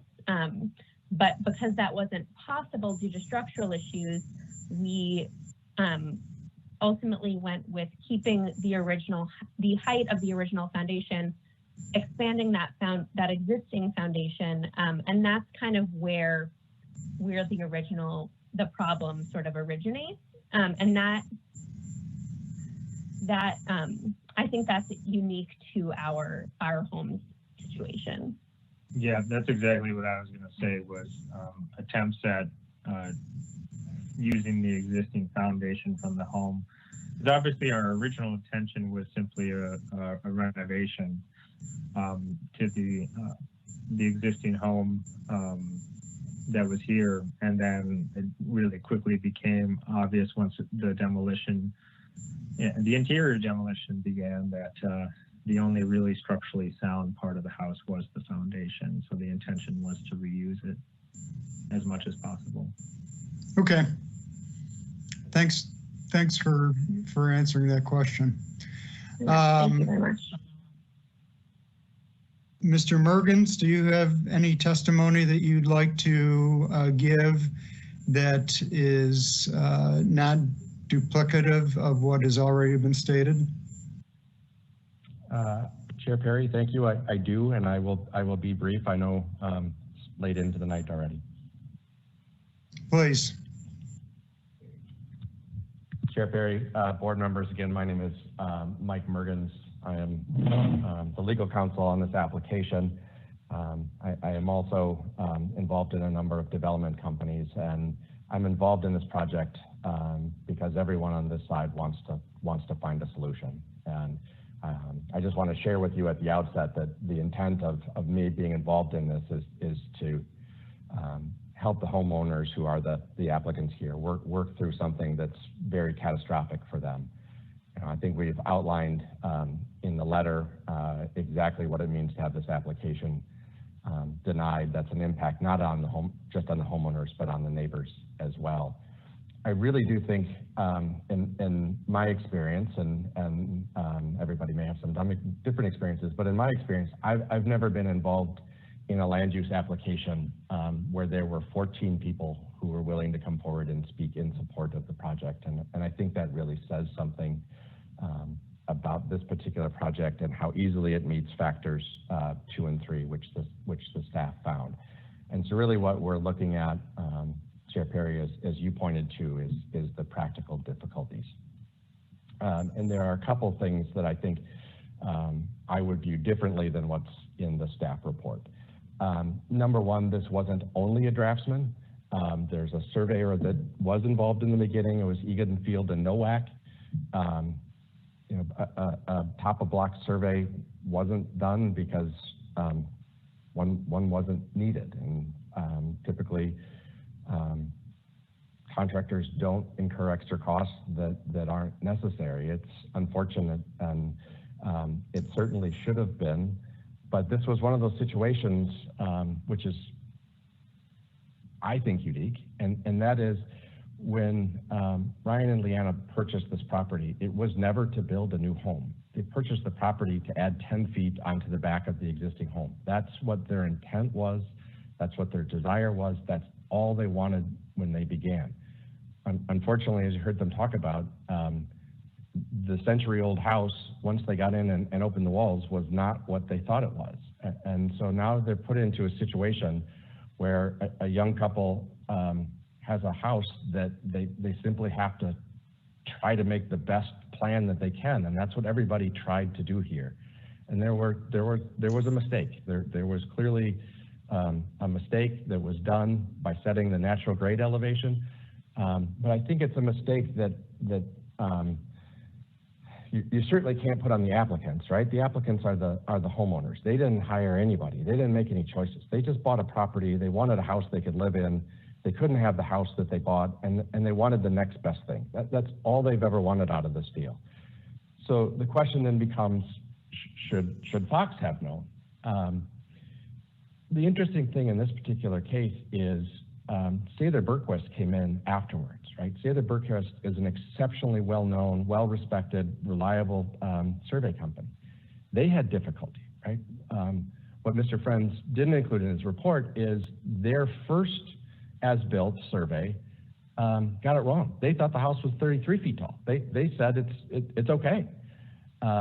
They had to reduce the natural grade, and I agree with Mr. Friends. The zoning code says you have to measure from natural grade. The difficulty here is that a whole lot of experts had a hard time figuring out what natural grade was. Ultimately, they settled on something that is 7.7 feet below what was on the application that was submitted. it got missed, right? It's a mistake. So the question is, are there practical difficulties? And from just a practical perspective, is this really the right thing to do? To go into a situation, bring a crane in, have it in the road for 2 months.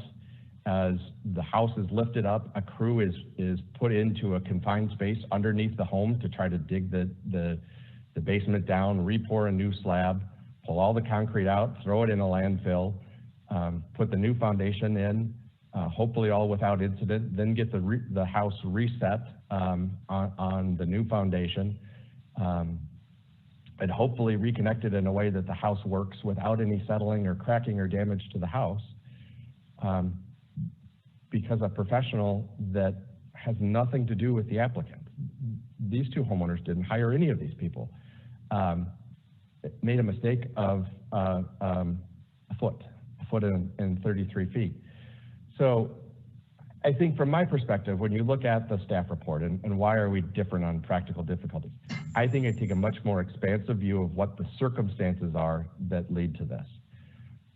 What I would say is the but-for cause of this entire thing is a structure of a century-old house that no one knew was completely deficient. That's where this all begins. If that structure had been built the way it was supposed to be built, and no one knew what the condition was because it was buried inside the wall, if that had happened, we wouldn't be here. There wouldn't be a new house. Leanna and Ryan would have received the remodeled home that they wanted when they purchased it, and it would have ended there. What you have then is a couple that has to scramble because the house that they budgeted for, the house that they wanted, the house that they intended to have, can't be their house. And so Fox stepped up, right? And they did something that they don't normally do. They tried to keep this as much in budget as they could, and they agreed to build it for cost. And then you get into a hybrid where it's not really a model, it's not really a new house. So that adds to the complications. And then you've got a professional that came in, and yes, the professional made a mistake. But I don't think it's fair to ignore what led up to that point, and that is Ryan and Leanna wanting a house that they built with 10 feet added on to the back of it. And I do think that is a unique circumstance to this case.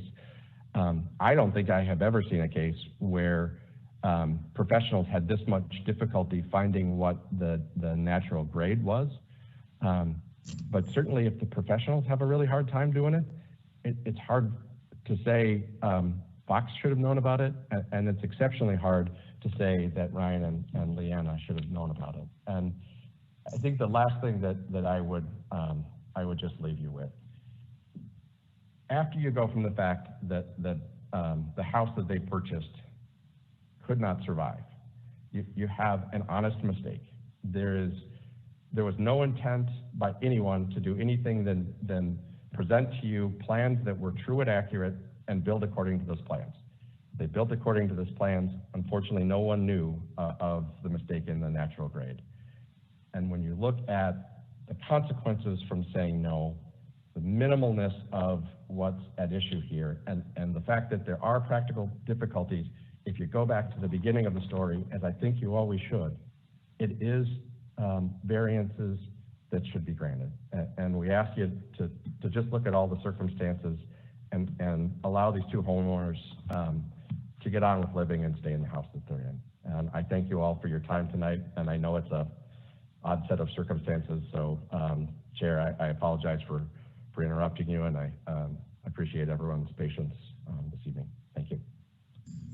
Thanks for the testimony, Mr. Mergens.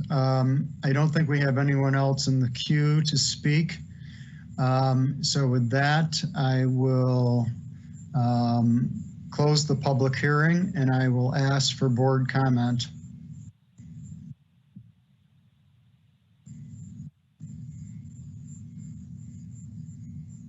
Mr. Sandberg and then Mr. Hutchins. Thank you, Chair Perry. I don't think we as a board would be doing any service to the city or to the neighbors by denying this variance. I think the disruption that would be caused by making this property come into conformance would outweigh any benefits that would exist by having a built form on this property that conforms. I know we probably have to contrive a finding for unique circumstances, but I guess I would take a guess at or a proposal at saying the lack of information is a unique circumstance in this case, that the homeowners were not, and the applicants were really not at fault for creating. And I guess the other unique circumstance is the original structure, which had to be accommodated in the development. So I think I would like to hear from other board members, but I would like to find for the applicant in this case. Thanks for those comments, Mr. Sandberg. I'll just point out that we have had situations over the course of my time on the board where there have been missteps by one person or another in the process, and that what the unique circumstances is not the circumstances of the process, but the unique characteristics of the property itself. That's what that finding number one is. Mr. Hutchins. Thank you, Chair Perry. I'd like to echo Mr. Sandberg's comments, and I don't think we're doing anybody any favors by uprooting this house and changing the way it's built. I would say maybe we could lean on a finding for number one would be something along the lines of the fact that it's occupied currently. Is that a unique enough circumstance of the building that the existence of occupancy and having been given an occupancy the certificate of occupancy would be its own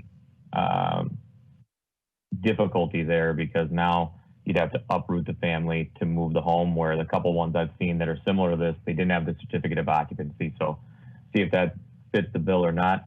Thank you for your time. Thanks for those comments. Mr. Softly, and then Mr. Johannesson. Thank you, Chair Perry, and thank you to everyone who's presented tonight. I would suggest that the practical difficulty exists in the choice to use a portion of the existing foundation.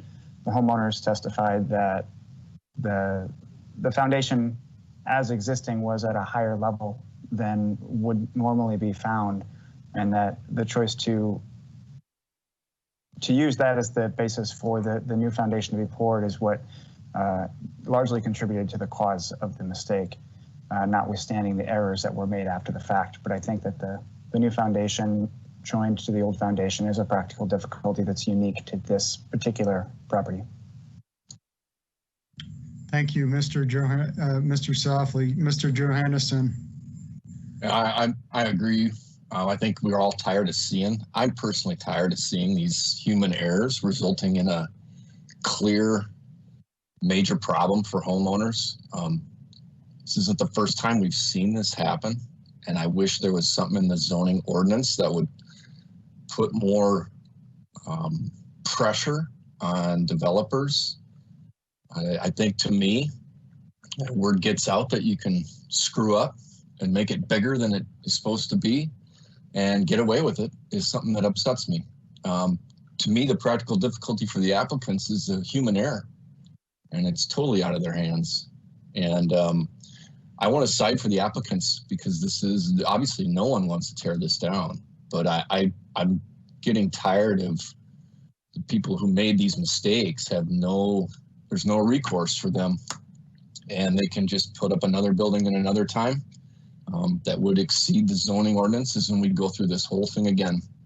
So I'm encouraged that we want to support this family and this applicant, but I'm very obviously upset with this consistency we see. So I would be encouraged to hear some more of the board comment, but that's all I have to say. Thank you, Mr. Johannesson. Mr. Friends, you have a comment? Thank you, Chair Perry and board members. I did just want to provide a couple quick points of clarification as you are drafting your potential findings here. One point I did want to make is that this property, I believe, does not have a final certificate of occupancy. And then the other point I did want to make is about the existing foundation. Some of you who have been on the board longer may recall that I believe it was in 2014, it may have been early 2015, we did receive a staff direction from the City Council that in a situation like this, where there was a complete demolition of the structure and utilization of a previous foundation for a new home, that the utilization or the location of that existing foundation should not constitute a practical difficulty. I just wanted to make those 2 points so that when you do come up with your final response to that first finding, that finding is solid. Thank you. So it sounds like so far we have, yes, Mr. Softly.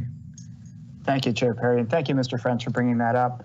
If my recollection is correct, and I'm sorry to put you on the spot, but I believe that the prior directive regarding foundations related to the reuse of the existing foundation in the context of not of its presence or of its height, but if the rationale for the variance was predicated on elimination of waste disposal or disruption of noise to the neighbors. And that is, just to clarify, that's not what I'm trying to pin the finding on in this particular case. Do I have the correct understanding, or am I running afoul of that staff directive? Mr. Ellis would like to step in and respond to you, Mr. Softly. Board members, Softly, Chair Perry. Yes, it was actually more specific to using it specifically as a practical difficulty as it relates to side yard setbacks. It was more specific to especially the ones that were maybe 3 feet from our property line, where currently, if the building exists, you can build upward or backward and maintain those non-conforming rights. So the council directive was more around that specifically. It wasn't. This is a slightly different. This is a different situation than that, because it's not actually a setback in that sense. It's more the floor area ratio and whatnot. So I'm hoping that clarified, Mr. Softly. Did that help? Thank you, Mr. Ellis. It does. Okay. Any other board comment? Chair Perry, John Finlayson. Yes, sir. Yeah. We've had these in the past, and in the past, over on Beard about 10 years ago, we made somebody move a foundation because they strayed on setback. And probably about 4 or 5 years ago, there was a property near Pershing Park in Fulton where we made them jack the house up and lower the foundation. And I don't know what has changed. In particular, this is a contractor mistake. This is a board of adjustment, not the board of maintaining contractor equity. I think they need to pay. I think they need to make the mistake right. I don't think they should be allowed to get away with this kind of thing. They didn't order a survey because it would cost too much money and cut into the bottom line. That's my interpretation of it. So I'm not in favor of granting a variance. Thank you. Thanks for those comments, Mr. Finlayson. Anyone else?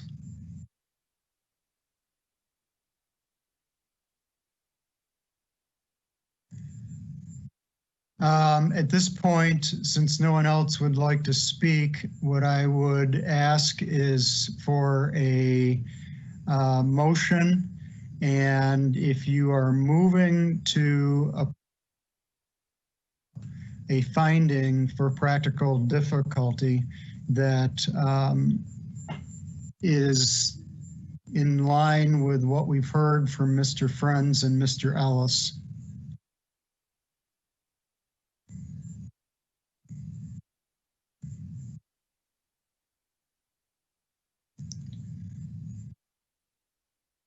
So anyone?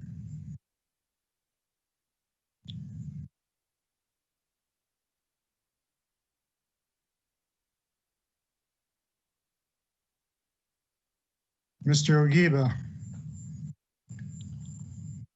Thank you, Chair Perry, and thank you again to everyone for their testimony on doing this all. I think this is a very unfortunate situation. However, and I certainly agree with the standpoint that I don't think there's any advantage to anyone or anyone within the city in order to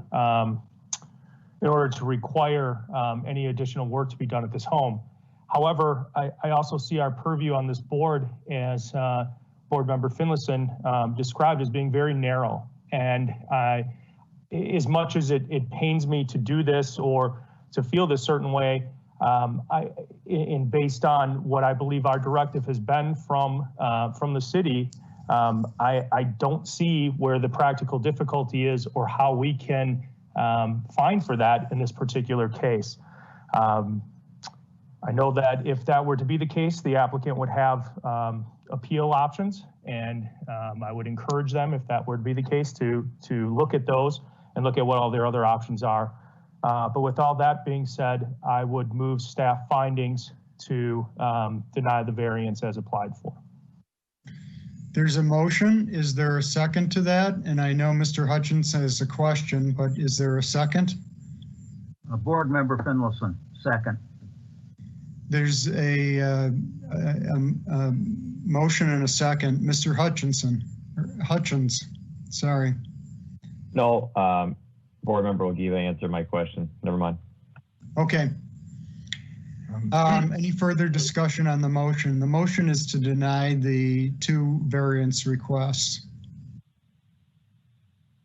Chairman Perry, this is the applicant, Ryan Medina. I don't know how to get in the queue. May I offer one more practical difficulty? The public hearing is closed, so you'd have to do that on appeal. Okay. Sorry about that. So without any further discussion, will the clerk please call the roll?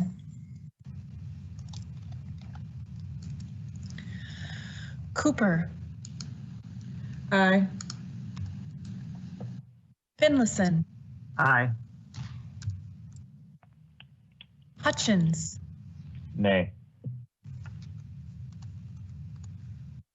Johannesson. Aye. Ogiba. Yes.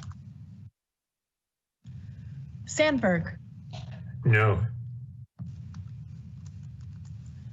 Softly. Aye. Wang. No. That's 5 yay, 3 nay. The motion passes, and so that means the variance requests are denied. You can talk to Mr. Friends about what, to the applicants, you can talk to Mr. Friends about what your options are going forward, and I encourage you to do so. With that, we've completed all of the items on our agenda for this meeting. I'll ask board members and staff if there are any other matters to come before this meeting.